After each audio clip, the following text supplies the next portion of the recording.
Hello everyone, இந்த வீடியோவில் நம்ம என்ன பார்க்க போகிறோம் அப்படின்னா 11th எத்திக்ஸில் 4வது லெசன் தான் பார்க்க போகிறோம். இதில் வந்து எதை பற்றி கொடுத்துருப்பாங்கன்னு பார்த்தோம் அப்படின்னா தமிழர்களுடைய கலைகள் தான் கொடுத்துருப்பாங்க. இப்போ ஒன் பை ஒன்னாக பார்க்கலாம். மனித நாகரிகத்தின் வளர்ச்சி நிலையே கலைகளின் வெளிப்பாடுகள். அதாவது 11th எத்திக்ஸை பொறுத்தளவுக்கு எல்லா லெசனுமே ரொம்ப பெருசாக தான் இருக்கும். ஸோ வீடியோ கொஞ்சம் லெங்க்த்தியாக போகலாம். இப்போ நம்ம பார்க்கலாம். மனித நாகரிகத்தின் வளர்ச்சி நிலையே கலைகளின் வெளிப்பாடுகள்னு சொல்கிறாங்க. அதாவது மனித நாகரிகம் மனித நாகரிகத்தினுடைய வளர்ச்சி நிலை தான் என்ன சொல்கிறாங்க, கலைகளின் வெளிப்பாடுகள். ஒவ்வொரு கலைகளும் தோன்ற வந்து நாகரிகத்தின் வளர்ச்சியும் வந்து அதிகமாகிட்டே இருக்குதுங்கிற மாதிரி குறிப்பிட்டிருக்காங்க. மணிமேகலை காப்பியம் கலைகளை 64, அதாவது ஆயக்கலைகள் 64ன்னு சொல்லுவோம் இல்லையா, அந்த மாதிரி கலைகளை வந்து 64 கலைகள் இருக்குதுன்னு சொல்லிட்டு மணிமேகலை காப்பியமும் குறிப்பிட்டிருக்கிறதா சொல்லியிருக்காங்க. இதை தான் ஆயக்கலைகள் 64னையும் ஏய உணர்விக்கும் என் அம்மை அப்படின்னு சொல்லிட்டு யார் குறிப்பிட்டிருக்காங்கன்னு பார்த்தோம் அப்படின்னா கம்பர் தான் குறிப்பிட்டிருக்காங்க. அழகு கலைகளை 5ஆக வகைப்படுத்தியவர் யாருன்னு பார்த்தோம் அப்படின்னா மயிலை சீனி வெங்கடசாமி குறிப்பிட்டிருக்காரு. அழகு கலைகளை வந்து 5ஆக வகைப்படுத்துறது யாருன்னு பார்த்தோம் அப்படின்னா மயிலை சீனி வெங்கடசாமி. இப்போ கட்டடக்கலை பார்க்கலாம்.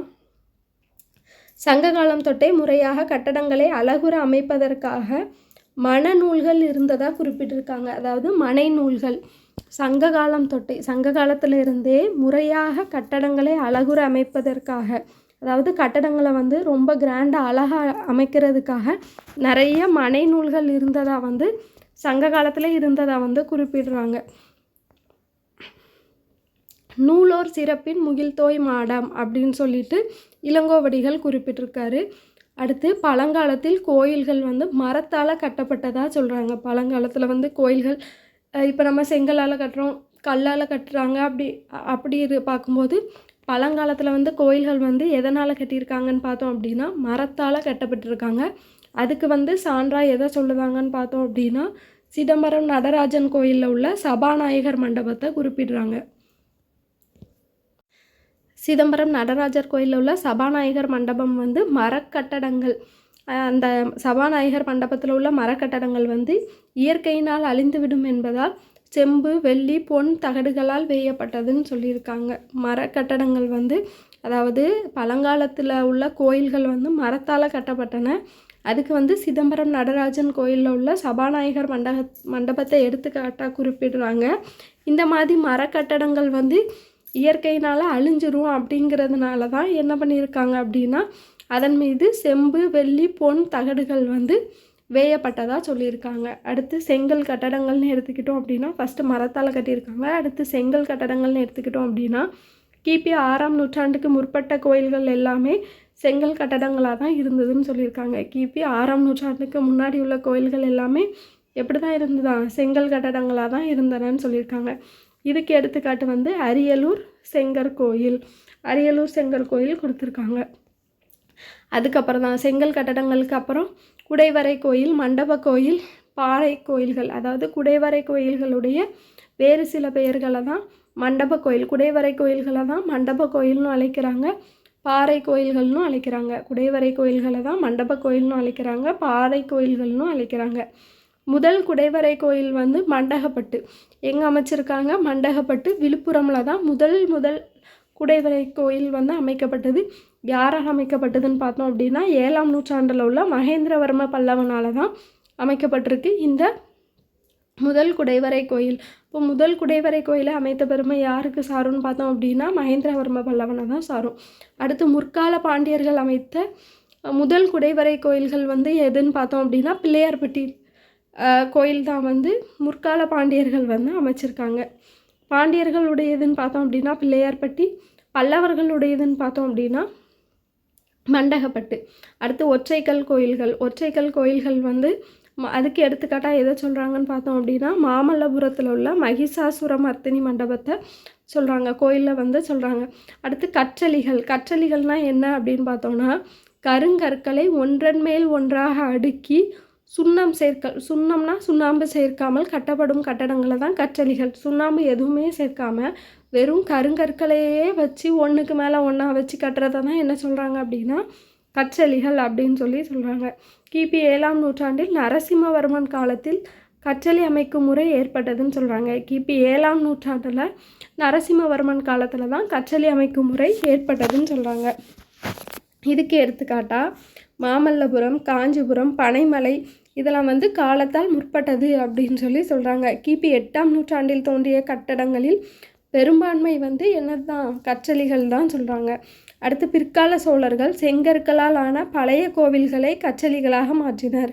பிற்கால சோழர்கள் வந்து செங்கற்களால் ஆன பழைய கோவில்களை கற்றளிகளாக மாற்றியதாக சொல்கிறாங்க. அடுத்து திராவிட கட்டிடக்கலைகள் வந்து 3 வகையாக பிரிக்கிறாங்க. என்ன அப்படின்னா நாகரம், வேசரம், திராவிடம்.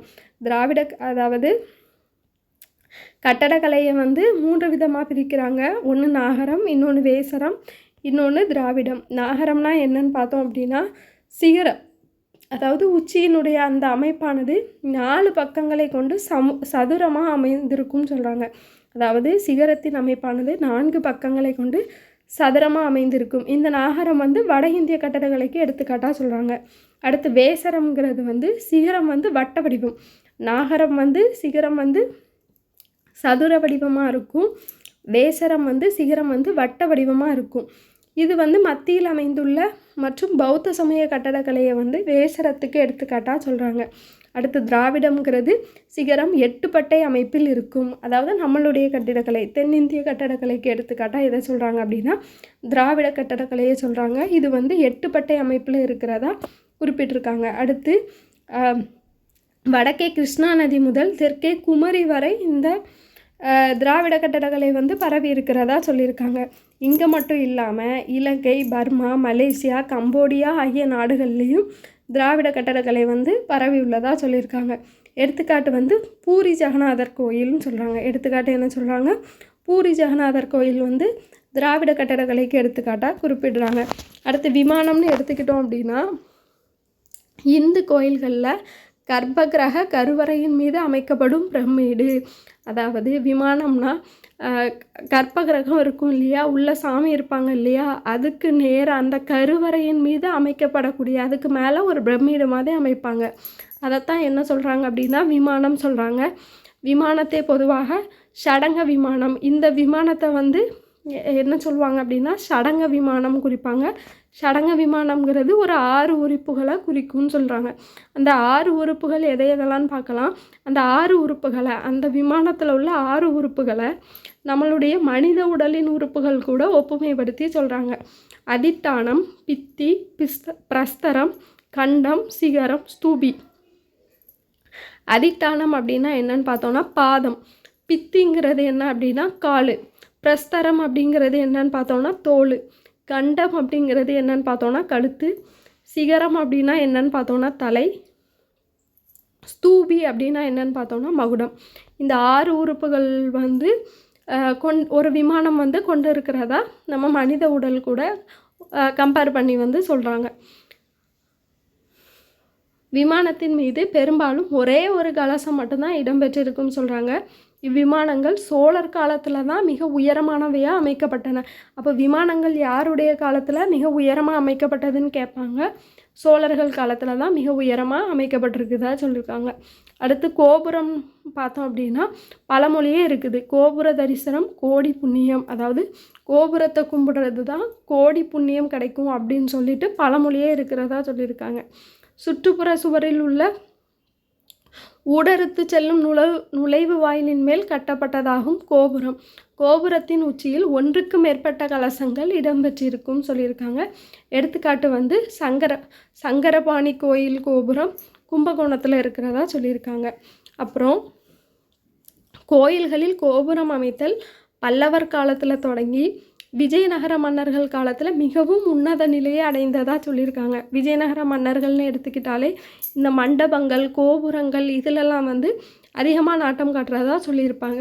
அடுத்து சிறு கோபுரம் பார்த்தோம் அப்படின்னா முதலாக காஞ்சி கைலாசநாதர் கோயிலில் சிறு கோபுரம் அமைக்கப்பட்டதாக சொல்கிறாங்க.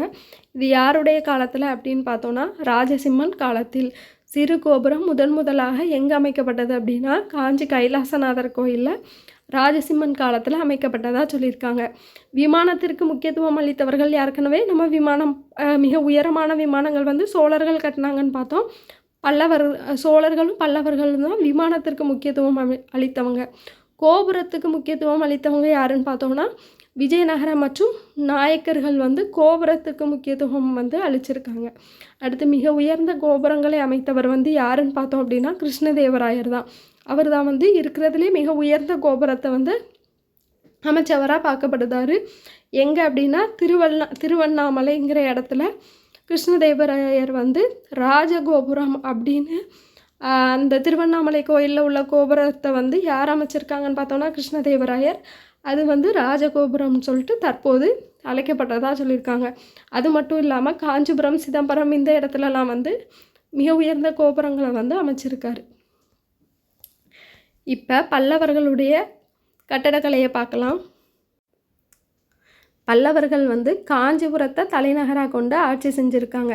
இவங்க எத்தனை வருஷம் ஆட்சி செஞ்சுருக்காங்கன்னு பார்த்தோம் அப்படின்னா 300 வருஷம் வந்து ஆட்சி செஞ்சுருக்காங்க.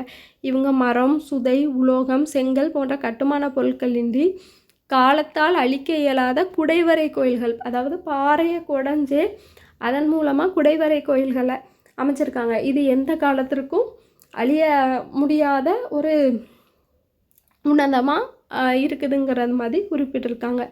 அடுத்து பழமையான பல்லவர் காலத்து கோயில்கள் வந்து குறிப்பிட்டிருக்காங்க பாருங்கள். மண்டகப்பட்டு, பல்லாவரம், மாமண்டூர், வல்லம், மகேந்திரவாடி, சீயமங்கலம், தலவானூர், திருச்சி இதெல்லாம் வந்து பழமையான பல்லவர் காலத்து கோயில்கள். அடுத்து சாலுவன் குப்பத்தில் உள்ள குகை கோயிலில் வெளிமுகப்பு முழுவதும் யாழியின் முகம் செதுக்கப்பட்டுள்ளதாக சொல்லியிருக்காங்க. சாலுவன் குப்பத்தில் உள்ள குகை கோயிலில் வெளிமுகப்பு முழுவதுமே என்னது செதுக்கியிருக்காங்கன்னு பார்த்தோம் அப்படின்னா யாழியினுடைய முகம் வந்து செதுக்கப்பட்டிருக்கிறதா சொல்லியிருக்காங்க. அது அந்த சாலுவன் குப்பத்தில் உள்ள குகையை தான் தற்போது என்ன சொல்கிறாங்க அப்படின்னா புலிக்குகை அப்படின்னு சொல்லிட்டு அழைக்காங்க. அந்த சாலுவன் குப்பத்தில் உள்ள குகையை தான் தற்போது எப்படி அழைக்காங்க அப்படின்னா புலிக்குகை அப்படின்னு சொல்லிட்டு அழைக்காங்க. குடைவரை கோயில்கள், ஒற்றைக்கல் ரதங்கள் மற்றும் கட்டுமான கோயில்களையும் யார் எழுப்பியிருக்காங்க அப்படின்னா பல்லவர்கள் வந்து எழுப்பியிருக்காங்க. அதில் வந்து காஞ்சி கைலாசநாதர் கோயிலை வந்து எழுப்புனது யாருன்னு பார்த்தோம் அப்படின்னா ராஜசிம்மன் எழுப்பியிருக்காங்க. காஞ்சி கைலாசநாதர் கோயிலை வந்து யார் எழுப்பியிருக்காங்கன்னு பார்த்தோம் அப்படின்னா ராஜசிம்மன். அடுத்து பல்லவர்கள் முடிச்சாச்சு. இப்போ பார்க்க போகிறது பாண்டியர்கள். பாண்டியர்கள் கால கோயில்கள்னு எடுத்துக்கிட்டோம் அப்படின்னா சேந்தன் செழியன் முதல் வீரபாண்டியன் காலம் வரை அவர்கள் குடைவரை கோயில்கள், ஒற்றை கற்றளிகள், கட்டட கோயில்கள் ஆகியவற்றை தோற்றுவித்ததாக குறிப்பிட்டிருக்காங்க. தமிழகத்தில் பாண்டியர்களுடைய குடைவரை கோயில்களுடைய சிற்பங்கள் தான் மிகுந்து காணப்படுறதா சொல்கிறாங்க. தமிழகத்தில் பாண்டியர்களுடைய குடைவரை கோயில்களுடைய சிற்பங்கள் தான் மிகுந்து காணப்படுறதா சொல்லியிருக்காங்க. பாண்டியர்களுடைய கால குடைவரை கோயில்களுக்கு எடுத்துக்காட்டாக என்னெல்லாம் கொடுத்துருக்காங்க பாருங்கள். பிள்ளையார்பட்டி, மலையடிக்குறிச்சி, ஆனைமலை, திருப்பரங்குன்றம், குன்றக்குடி, திருமயம், குடுமியான்மலை, சித்தன்னவாசல், மகிபாலன்பட்டி, பிரான்மலை, அழகிய பாண்டியபுரம், மூவரை வென்றான் இதெல்லாம் வந்து பாண்டியர்களுடைய கட்டடக்கலைக்கு எடுத்துக்காட்டாக கொடுத்துருக்காங்க. அது மட்டும் இல்லாமல் கழுகுமலையில் உள்ள வெட்டுவான் கோயில், கழுகுமலை வெட்டுவான் கோயில்னு பார்த்தோம் அப்படின்னா பாண்டியரது ஒற்றை கற்றளிக்கு சான்றாக பார்க்கப்படுது. கழுகுமலை வெட்டுவான் கோயில் வந்து பாண்டியரது ஒற்றை கற்றளிக்கு சான்றாக வந்து பார்க்கப்படுது. மலையின் மேலிருந்து கீழ் நோக்கி குடைந்து அமைக்கப்பட்டுள்ளதாக சொல்லியிருக்காங்க. இந்த கழுகுமலை வெட்டுவான் கோயில் வந்து மலையின் மேலிருந்து கீழ் நோக்கி குடைந்து அமைக்கப்பட்டதாக சொல்லியிருக்காங்க. தென்னகத்து எல்லோரா என்று அழைக்கப்படுவது எதுன்னு கேட்பாங்க. கழுகுமலை வெட்டுவான் கோயில் இது ரொம்ப வந்து முக்கியமானது. திருப்பத்தூர் திருக்கற்றளிநாதர் கோயில் வந்து பாண்டியர் கால கட்டடக்கலைக்கு சிறந்த சான்றாகவும் பார்க்கப்படுது. திருப்பத்தூர் திருக்கற்றளிநாதர் கோயிலும் பாண்டியர் கால கட்டடக்கலைக்கு சிறந்த சான்றாக பார்க்கப்படுது. இப்போ நெக்ஸ்ட் நம்ம என்ன பார்க்க போகிறோம் அப்படின்னா சோழர்கள் கால கோயில்களை பார்க்க போகிறோம். தமிழக கட்டடக்கலை வரலாற்றில் பிற்கால சோழர்கள் காலம்தான் பொற்காலம் அப்படின்னு சொல்லிட்டு அழைக்கிறாங்க. தமிழக கட்டடக்கலை வரலாற்றில் பிற்கால சோழர்கள் காலம் தான் என்ன அழைக்கிறாங்க அப்படின்னா பொற்காலம் அப்படின்னு சொல்லிட்டு அழைக்கிறாங்க. விஜயாலய சோழன் முதல் 3ஆம் ராஜராஜ சோழன் வரையிலான மன்னர்கள் எண்ணற்ற கோயில்களை எழுப்பியிருக்காங்க. அதில் செங்கற்களால் கட்டப்பட்ட கோயில்களை எல்லாம் கருங்கற்களான கோயில்களாக மாற்றியும் அமைச்சிருக்காங்க. எடுத்துக்காட்டாக நாரதாமலை கோயில் இது எங்கே இருக்குது அப்படின்னா புதுக்கோட்டை மாவட்டம். இது யாரால் எழுப்பப்பட்டுச்சு அப்படின்னா விஜயாலய சோழன். இந்த கோயிலினுடைய வெளிச்சுவர் வந்து சதுர வடிவிலும் உட்சுவர் வந்து வட்ட வடிவிலும் கொடுத்துருக்கிறதா சொல்லியிருக்காங்க. இக்கோயிலினுடைய வெளிச்சுவர் வந்து சதுர வடிவிலும் உட்சுவர் வந்து வட்ட வடிவிலும் இருக்கிறதா குறிப்பிட்டிருக்காங்க நார்தாமலை கோயில். அடுத்து ஆதித்த சோழன் காவிரி ஆற்றின் இரு பக்கங்களிலும் ஏராளமான கற்கோயிலை கட்டியதாக சொல்லியிருக்காங்க. யார் அப்படின்னா ஆதித்த சோழன். ஆதித்த சோழன் வந்து காவிரி ஆற்றின் இரு பக்கங்களிலும் ஏராளமான கற்கோயிலை கட்டியதாக சொல்லியிருக்காங்க.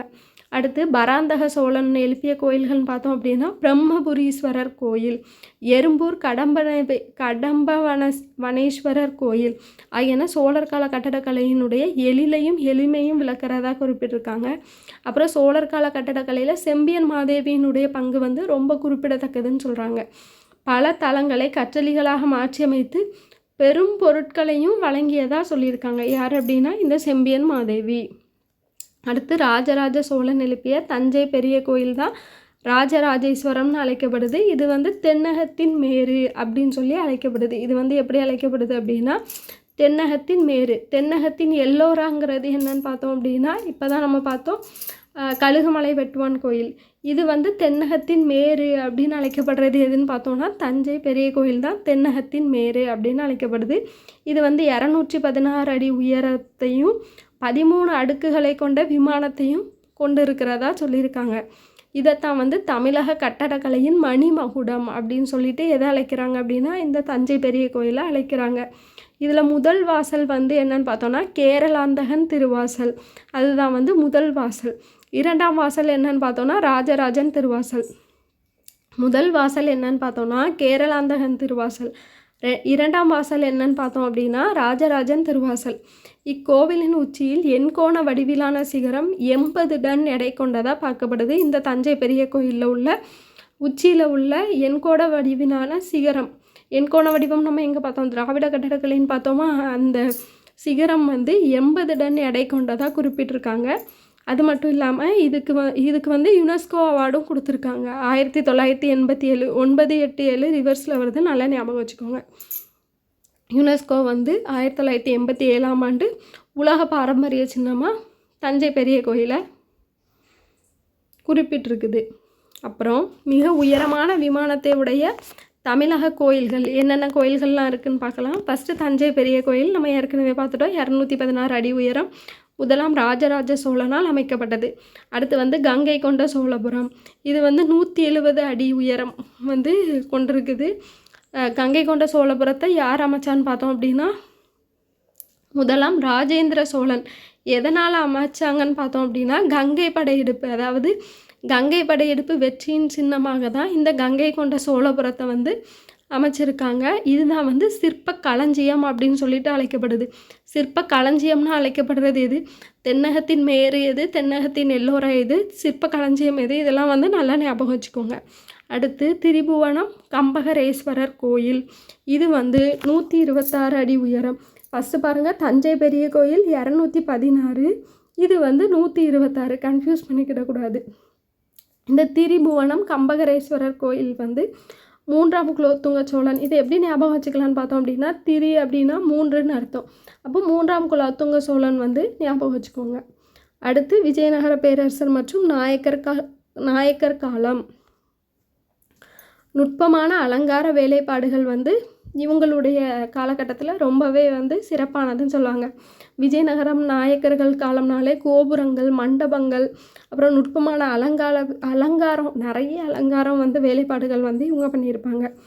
இவங்களுடைய விமானங்கள் வந்து சிறியதாகவும், சோழர்களுடைய விமானங்கள் பெருசாக இருந்ததுன்னு பார்த்தோம் இல்லையா, இவங்க வந்து விமானம் வந்து சிறியதாகவும் கோபுரங்கள் உயரமானதாகவும் அமைக்கிறதுல வல்லவர்கள்னு சொல்லியிருக்காங்க. விஜயநகர பேரரசர் ஏற்கனவே நம்ம பார்த்தோம் திருவண்ணாமலை, யார் கிருஷ்ணதேவராயர் அமைச்சிருப்பார் இல்லையா, அந்த கோபுரங்கள் அதை தான் திருப்பியும் கொடுத்துருக்காங்க. திருவண்ணாமலை, மதுரை, ராமேஸ்வரம், வேலூர், அதாவது வேலூரில் ஜலகண்டேஸ்வரர் கோயில் வந்து கோபுரங்கள் வந்து ரொம்ப சிறப்பானதுன்னு கொடுத்துருக்காங்க.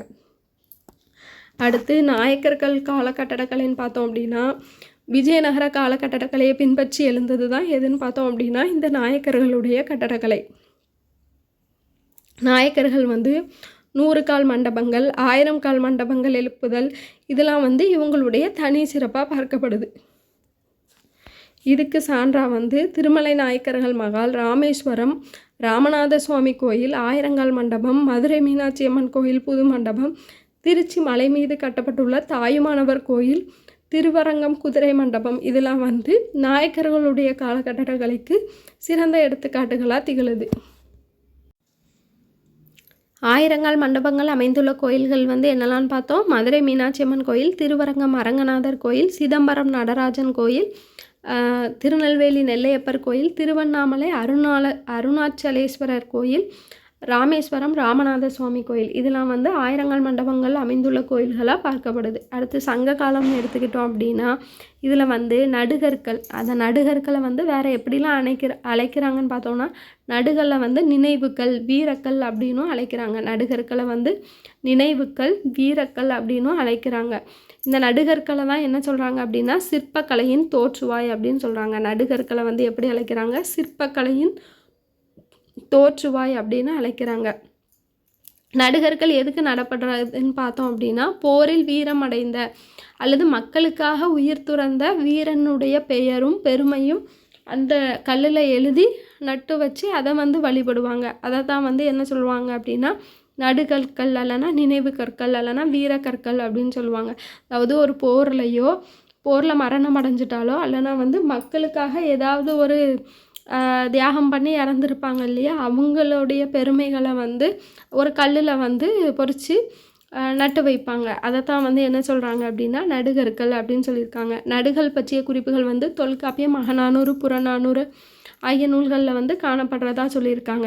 அடுத்து சுதை உருவங்கள் அப்படின்னா என்னன்னு பார்த்தோம்னா சுதை உருவங்கள்னால் தெய்வங்கள் செய்து வழிபடுவது. இதுவே கல்லில் சிற்பம் செய்யும் கலையாக வளர்ச்சி பெற்றது. சுதை உருவங்கள்னால் தெய்வங்கள் முன்னாடி இப்போ தான் வந்து கல்லுலலாம் வந்து சிற்பங்கள் செய்கிறாங்க இல்லையா. முன்னாடி காலத்தில் சுதை உருவங்களில் தான் தெய்வங்கள் வந்து செஞ்சு இந்த மண்ணிலலாம் நிறைய தெய்வங்கள் வந்து செஞ்சு வச்சுருப்பாங்க இல்லையா, அந்த மாதிரி சுதையாலான உருவங்களை தான் செஞ்சு வழிபடுவாங்க. இதுதான் பின்னாடி காலத்தில் கல்லில் சிற்பம் செய்யும் கலைக்கு வளர்ச்சி பெற்றதாக குறிப்பிட்டிருக்காங்க. அடுத்து கதிரை எடுப்பு அல்லனா உருவாரம்னா என்னன்னு பார்த்தோம் அப்படின்னா விழா காலங்களில் களிமண்ணால் விலங்குகள் மற்றும் மனிதர்களுடைய உருவங்களை செய்து வழிபடுறது. இப்போ எடுத்துக்காட்டாக பார்த்தோம் அப்படின்னா விநாயகர் சதுர்த்தி அன்னைக்கு களிமண்ணால் நம்ம பிள்ளையார் பிடிக்கிறோம் இல்லையா, அந்த மாதிரி கதிரை எடுப்பு அல்லனா உருவாரம்னா என்னன்னு பார்த்தோம்னா விழா காலங்களில் களிமண்ணால் விலங்குகள் மற்றும் மனிதர்களுடைய உருவங்களை செய்து வழிபடுறது தான் என்ன சொல்கிறாங்க அப்படின்னா கதிரை எடுப்பு அப்படின்னு சொல்கிறாங்க. அடுத்து கற்சிற்பங்கள்லாம் தெரிஞ்சது தான் கல்லினால் செய்யப்படுவது. படிம உருவங்கள்லாம் என்னென்னு பார்த்தோம்னா உலோகத்தால் செய்யப்படுறது தான் என்ன சொல்கிறாங்க அப்படின்னா படிம உருவங்கள் அப்படின்னு சொல்கிறாங்க. அடுத்து மரச்சிற்பங்கள் அப்படின்னா என்னென்னு பார்த்தோன்னா சங்க காலத்தில் அமைக்கப்பட்டதை மரச்சிற்பங்கள் வந்து சங்க காலத்தில் அமைக்கப்பட்டதை பரிபாடல் மூலம் அறியலாம் அப்படின்னு சொல்லியிருக்காங்க. மர சிற்பங்கள் வந்து சங்க காலத்தில் அமைக்கப்பட்டதை பரிபாடல் மூலமாக அறியலாம் அப்படின்னு சொல்லியிருக்காங்க. அடுத்து சுதை சிற்பங்கள்னு எடுத்துக்கிட்டோன்னா காவிரி பூம்பட்டினத்தில் இந்திர விழாவில் மக்கள் கண்டுகளித்த குறிப்புகள் வந்து குறிப்பிட்டிருக்கிறதா சொல்லியிருக்காங்க. சுதை சிற்பங்களை வந்து காவிரி பூம்பட்டினத்தில் இந்திர விழாவின் போது மக்கள் கண்டுகளித்ததா குறிப்புகள் வந்து மணிமேகலையில் கொடுத்துருக்கிறதா சொல்லியிருக்காங்க. இந்த சுதை சிற்பங்கள் செய்யக்கூடிய சிற்ப கலைஞர்களை வந்து மண்ணீட்டாளர்கள் அப்படின்னும் அழைக்கிறதா மணிமேகலையில் குறிப்பு உள்ளதாக கொடுத்துருக்காங்க. சுதை அப்படின்னா என்னன்னு பார்த்தோம் அப்படின்னா சுதை சிற்பங்கள் ஃபஸ்ட்டு சுதைனா என்னென்னு பார்த்தோன்னா சுண்ணாம்பை நன்கு அரைத்து கரும்புச்சாறு, வெள்ளச்சாறு, நெல்லிக்காய்ச்சாறு முதலியவற்றை கலந்து அரைத்து வஜ்ரம் போல் செய்து அதை கொண்டு உருவங்களை செய்கிறத தான் என்ன சொல்கிறாங்க அப்படின்னா சுதைன்னு சொல்கிறாங்க. இந்த சுதைக்கு வந்து யார் விளக்கம் தராங்கன்னு பார்த்தோம் அப்படின்னா தட்சணாமூர்த்தி விளக்கம் கொடுத்துருக்காரு. என்ன அப்படின்னா சுதைனா சுண்ணாம்புச்சாறு சுதைங்கிறது சுண்ணாம்பை நன்கு அரைத்து கரும்புச்சாறு, வெள்ளைச்சாறு, நெல்லிக்காய்ச்சாறு இதெல்லாம் வந்து கலந்து செய்கிறது தான் என்ன சொல்கிறாங்க சுதை உருவங்கள்னு சொல்கிறாங்க. அடுத்து பௌத்த சமண சமயங்கள் பற்றி குறிப்பிட்டிருக்காங்க பாருங்கள். கிபி 3 to 10ஆம் நூற்றாண்டு வரை தமிழகத்தில் பௌத்தம் பரவி இருந்ததாக சொல்லியிருக்காங்க. பௌத்த சமண சமயங்கள் வந்து கிபி 3 to 10ஆம் நூற்றாண்டு வரை தமிழகத்தில் பரவி இருந்ததாக சொல்லியிருக்காங்க. பௌத்தர்கள் வந்து தொடக்க காலத்தில் பாத பீடிகை, தரும சக்கரம் முதலியவற்றை வைத்து வணங்கியதாக சொல்லியிருக்காங்க. அதுக்கப்புறம் தான் புத்தருடைய திருவுருவங்களை வணங்கக்கூடிய முறை வந்து தோன்றியதாக சொல்லியிருக்காங்க. அடுத்து சமணர்கள்னு பார்த்தோம் அப்படின்னா அருகப்பெருமானினுடைய உருவத்தையும் தீர்த்தங்கரர்களுடைய உருவத்தையும் வணங்கியதாக சொல்லியிருக்காங்க. அடுத்து சிற்பங்கள்லாம் என்னென்னு பார்த்தோன்னா இயற்கை உருவங்களையும் கற்பனை உருவங்களையும் வடிப்பது தான் சிற்பக்கலைன்னு சொல்லியிருக்காங்க. கல், சுதை, மரம், மெழுகு, அரக்கு, தந்தம், உலோகம் இதனால தான் சிற்பங்கள் வந்து வடிக்கப்படுறதா சொல்லியிருக்காங்க. சிற்பங்கள் வந்து 2 வகைப்படும். ஒன்று தனி சிற்பங்கள், இன்னொன்று புடைப்பு சிற்பங்கள். தனி சிற்பங்கள்னால் என்னென்னு பார்த்தோம் அப்படின்னா, முன்புறமும் பின்புறமும் முழுவதுமாக வடிவமைத்தல். இந்த தனி சிற்பத்தை வந்து முழு உருவ சிற்பங்கள் கூட சொல்லிக்கிடலாம். ஏன்னா அது முழுசாகவே வந்து தெரிகிற மாதிரி அமைக்கிறத தான் என்ன சொல்கிறாங்க அப்படின்னா தனி சிற்பங்கள் சொல்கிறாங்க. புடைப்பு சிற்பங்கள்ங்கிறது முன்புறம் மட்டும் தெரியும்படி அமைக்கிறத தான் என்ன சொல்கிறாங்க அப்படின்னா புடைப்பு சிற்பங்கள்னு சொல்கிறாங்க. தமிழகத்தில் கட்டடக்கலை மற்றும் சிற்பக்கலைகள் பயிற்றுவிக்கும் அரசு கல்லூரி எங்கே இருக்குதுன்னு பார்த்தோம் அப்படின்னா மாமல்லபுரத்தில் இருக்கிறதா குறிப்பிட்டிருக்காங்க. மரத்தால் செய்யப்பட்ட சிற்பங்கள் வந்து எங்கே காணப்படுது அப்படின்னா சுந்தர வரதராஜ பெருமாள் கோயில் உள்ள கடவுளின் உருவங்கள் வந்து மரத்தால் செய்யப்பட்டதாக சொல்லியிருக்காங்க. அடுத்து சுதையால் செய்யப்பட்ட உருவங்கள் பார்த்தோம் அப்படின்னா பார்த்தசாரதி பெருமாள், காஞ்சி பாண்ட வரத பெருமாள். அடுத்து பல்லவர் காலம்னு எடுத்துக்கிட்டோம் அப்படின்னா கல்லினால் சிற்பம் அமைக்கும் முறை சிறப்புற்றதாக சொல்லியிருக்காங்க. பிற்கால சோழர்கள் காலத்தில் உலோகத்தினால் சிற்பம் அமைக்கும் முறை சிறப்புற்றதாக சொல்லியிருக்காங்க. பல்லவர் காலம் கல்லுன்னு வச்சுக்கோங்க. பல்லவர் காலம் கல்லினால் சிற்பம் அமைக்கும் முறை, பிற்கால சோழர்கள் காலம் உலோகத்தினால் சிற்பம் அமைக்கும் முறை வந்து சிறப்புற்றதாக சொல்லியிருக்காங்க. அடுத்து பிரதிமைகள்னால் என்னன்னு பார்த்தோம்னா தனிப்பட்ட ஒருவரின் உருவ அமைப்பை உள்ளதை உள்ளவாறே அமைப்பது. தனிப்பட்ட ஒருவருடைய உருவ அமைப்பது வந்து அது எப்படி இருக்குதோ அதை அப்படியே அமைக்கிறத தான் என்ன சொல்கிறாங்க அப்படின்னா பிரதிமைகள்னு சொல்கிறாங்க. பிரதிமை உருவங்களில் மிக பழமையானது வந்து பல்லவ அரசர்களுடைய உருவங்கள்னு சொல்கிறாங்க. உலோகங்களினால் பிரதிமை அமைக்கும் முறை வந்து சோழர் காலத்தில் தான் தோன்றியதுன்னு சொல்லியிருக்காங்க. அடுத்து பல்லவர் காலம் பாருங்கள் அப்படின்னா கோயில் சிற்பக்கலையின் தொடக்க காலத்தை தான் என்ன சொல்கிறாங்க அப்படின்னா பல்லவர்கள் காலம் சொல்கிறாங்க. பல்லவர்கள் வந்து பெரும்பாலும் துவாரபாலர்கள், அதாவது வாயிற்காவலர்கள்னு சொல்லக்கூடிய சிலைகளை வந்து ரொம்பவே சிறப்புற அமைச்சிருப்பாங்க. இதுக்கு எடுத்துக்காட்டு வந்து முதலாம் மகேந்திரவர்மன் காலத்தில் துவாரபாலர்கள் சிலை வந்து ரொம்ப பெருசாக அமைக்கப்பட்டதான்னு சொல்லியிருக்காங்க. அதுக்கப்புறம் வந்து அது புடைப்பு சிற்பங்களாகவும் உள்ளதாக சொல்லியிருக்காங்க. தமிழகத்தில் காணப்படும் முதல் கற்சிற்பங்கள் வந்து யாரால் அமைக்கப்பட்டுச்சுன்னு பார்த்தோம் அப்படின்னா பல்லவர் காலத்தில் தான் அமைக்கப்பட்டதுன்னு சொல்லியிருக்காங்க. இவர்கள் காலத்தில் வாயிற்காவலர்களின் சிற்பங்கள் மட்டுமே கற்களால் உருவாக்கப்பட்டவைன்னு சொல்லியிருக்காங்க. கருவறையில் உள்ள சிற்பங்கள் மரத்தாலோ சுதையாலோ செய்யப்பட்டிருந்ததாகவும் கொடுத்துருக்காங்க. வாயிற்காவலருடைய உருவங்கள் பல்லவர் காலத்தில் அது மட்டும்தான் கல்லுனால் செதுக்கப்பட்டதாகவும், கருவறையில் உள்ள சிற்பங்கள் வந்து மரத்தாலோ சுதையாலோ செய்யப்பட்டிருந்ததாக தான் குறிப்பிட்டிருக்காங்க. கடவுள் போலவே அரசி உருவங்களையும் உயரமாக செதுக்கும் வழக்கம் வந்து இவங்களுடைய காலத்தில் இருந்ததாக சொல்லியிருக்காங்க. மாமல்லபுரத்தில் கோவர்தன மலை மண்டபத்தின் அருகில் 96 அடி அகலமும் 43 அடி உயரமும் கொண்ட பாறை வந்து இருக்கிறதா சொல்லியிருக்காங்க. அடுத்து பகீரதன் தவம் பற்றி கொடுத்துருக்காங்க பாருங்கள். கங்கை வந்து பூமிக்கு வர பகீரதன் சிவபெருமானை நோக்கி தவம் இருக்கும் காட்சியும் அந்த தவத்தின் பயனாக தான் கங்கை வந்து பூமிக்கு வரக்கூடிய நிகழ்வு நடக்குதுன்னு அதை பற்றியும் குறிப்பிடுறது தான் என்ன சொல்கிறாங்க அப்படின்னா பகீரதன் தவம் சொல்கிறாங்க. பல்லவர் காலத்தில் புராண செய்திகளை சிற்பமாகவும் வடிவமைச்சுள்ளதாக குறிப்பிட்டிருக்காங்க. நாமக்கல் மலைக்கோட்டை வந்து மகேந்திரவர்மன் காலத்து குடைவரைகள் வந்து ரொம்ப சிறப்பு பெற்றதுன்னு சொல்லியிருக்காங்க. மலையின் கிழக்கு பகுதியில் இந்த நாமக்கல் மலைக்கோட்டையில் மலையினுடைய கிழக்கு பகுதியில் பள்ளிகொண்ட பெருமாள் கோயிலும் மேற்கு பகுதியில் வந்து நரசிம்ம பெருமாள் கோயிலும் ஒரே மலையில் 2 குடைவரை கோயில்களும் அமைக்கப்பட்டதாக சொல்லியிருக்காங்க. திருமாலின் 10 அவதாரங்களும் இங்கே சிற்பங்களாக செதுக்கப்பட்டுள்ளதாகவும் சொல்லியிருக்காங்க. அடுத்து சோழர் காலம் பார்க்கலாம். பல்லவர் கால சிற்பக்கலைகளுடைய வளர்ச்சியுற்ற நிலையை தான் என்ன சொல்கிறாங்க அப்படின்னா சோழர் காலம் சொல்கிறாங்க. பல்லவர் காலத்தில் தாழ்ந்த புடைப்பு சிற்பங்களும் சோழர் காலத்தில் உயர்ந்த புடைப்பு சிற்பங்கள் மற்றும் முழு உருவ சிற்பங்களும் அமைக்கப்பட்டதாக சொல்லியிருக்காங்க. அதாவது பல்லவர் காலத்தில் தாழ்ந்த புடைப்பு சிற்பங்களும் சோழர்கள் காலத்தில் உயர்ந்த புடைப்பு சிற்பங்கள் மற்றும் முழு உருவ சிற்பங்கள் அமைக்கப்பட்டதுனால தான் பல்லவர்கள் கால சிற்பக்கலையின் வளர்ச்சியுற்ற நிலைன்னு சொல்லிட்டு சோழர்கள் காலத்தை சொல்கிறாங்க. இங்கே உயரமான மகுடங்கள், அப்புறம் அது மட்டும் இல்லாமல் மெல்லிய நெடிய உடலமைப்பு, அதாவது ஒல்லியாக நீளமாக இருக்கிற மாதிரி உடலமைப்பு கொண்ட சிற்பங்கள் இதெல்லாம் வந்து சோழர்கள் கால சிற்பங்களுக்கு சிறந்த எடுத்துக்காட்டாக கொடுத்துருக்காங்க.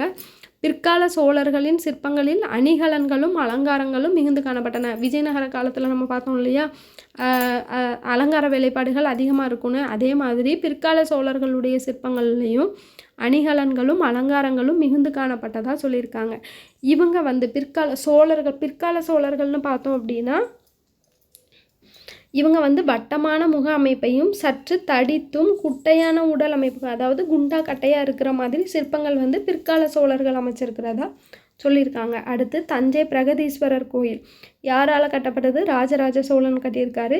இங்கே தெற்கு வாயிலின் கீழ்ப்புறம் புத்தரின் சிற்பமும் இக்கோயிலின் விமானத்தின் வலப்பக்கத்தில் வந்து சமணர் உருவங்களும் இருந்ததாக சொல்லியிருக்காங்க. அதாவது தெற்கு வாயிலின் கீழ்ப்புறத்தில் வந்து புத்தருடைய சிற்பமும் இந்த கோயிலின் விமானத்தின் வலப்பக்கத்தில் வந்து சமணர் உருவங்களும் இருந்ததாக சொல்லியிருக்காங்க. இக்கோவிலின் நந்தி சிற்பம் வந்து இந்தியாவில் உள்ள நந்தியிலேயே 2வது பெரிய நந்தின்னு சொல்கிறாங்க. இந்த கோயிலில் உள்ள நந்தி சிலைனா வந்து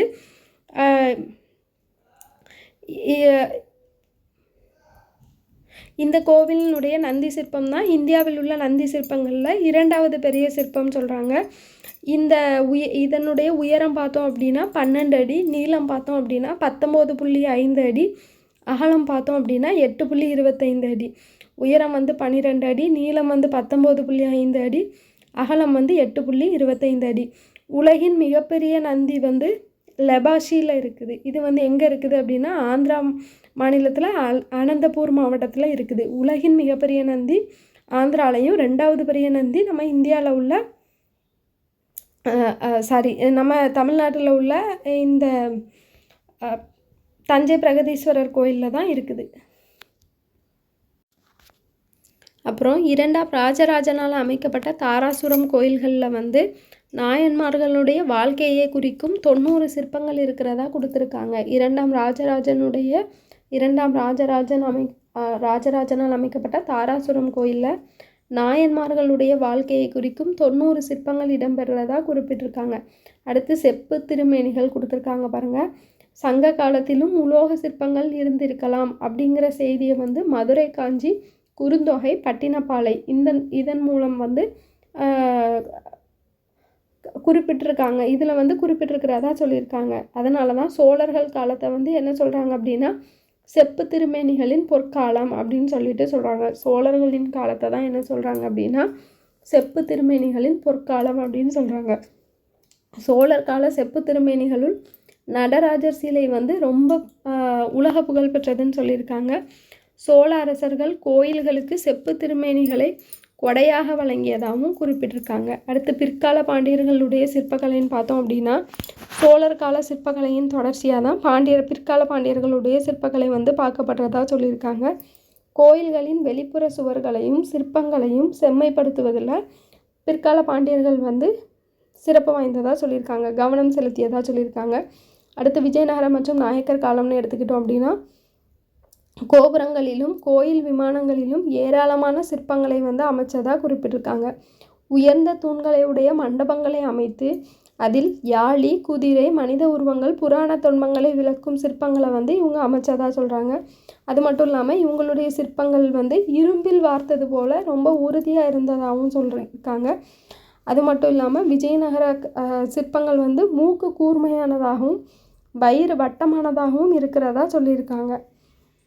வேட்டையாடுதல், கோலாட்டம், பாம்பாட்டி நடனம் போன்ற சிற்பங்களை கோயிலில் இடம்பெற செய்கிறதாகவும் சொல்லியிருக்காங்க. அடுத்து ஓவியக்கலைன்னு எடுத்துக்கிட்டோம் அப்படின்னா அழகினை பாராட்ட புலவர்கள் ஓவியத்தை உவமையாக குறிப்பிட்டிருக்கிறதா சொல்லியிருக்காங்க. தொடக்க காலத்தில் ஓவிய எழுத்துக்கள் தான் வழக்கில் இருந்ததாக சொல்லியிருக்காங்க. எழுத்துக்கள்லாம் தோன்றதுக்கு முன்னாடி முதல்ல ஓவியத்தை வச்சு தான் வந்து புரிய வச்சுருப்பாங்க இல்லையா, அந்த ஓவிய எழுத்துக்கள் தான் வழக்கில் இருந்ததாக சொல்லியிருக்காங்க.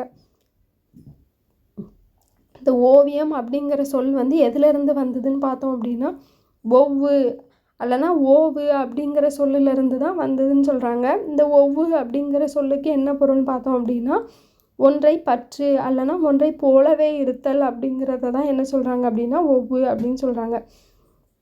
காட்சி ஓவியம்னா என்னன்னு பார்த்தோம் அப்படின்னா தான் கண்ட காட்சியை அப்படியே வரைகிறத காட்சி ஓவியம்னும், கற்பனை ஓவியம்னா மனதில் வந்து கற்பனை செய்து வரைகிறத வந்து கற்பனை ஓவியம்னும் 2ஆக பிரிக்கிறாங்க. ஓவியம் வரைஞ்சதோடு மட்டும் இல்லாமல் அந்த ஓவியங்களுக்கு பச்சிலைச்சாறு, செம்மண், விலங்குகளின் கொழுப்பு ஆகியவற்றை கொண்டு வண்ணம் தீட்டியதாகவும் சொல்லியிருக்காங்க. அந்த ஓவியத்தை வந்து வட்டிகை செய்தி, சித்திர செய்தி என்று இலக்கியங்கள் வந்து பதிவு செய்ததாக சொல்லியிருக்காங்க. ஓவியத்தை வந்து வட்டிகை செய்தி, சித்திர செய்தி என்று இலக்கியங்கள் வந்து பதிவு செய்துள்ளதாக குறிப்பிட்டிருக்காங்க.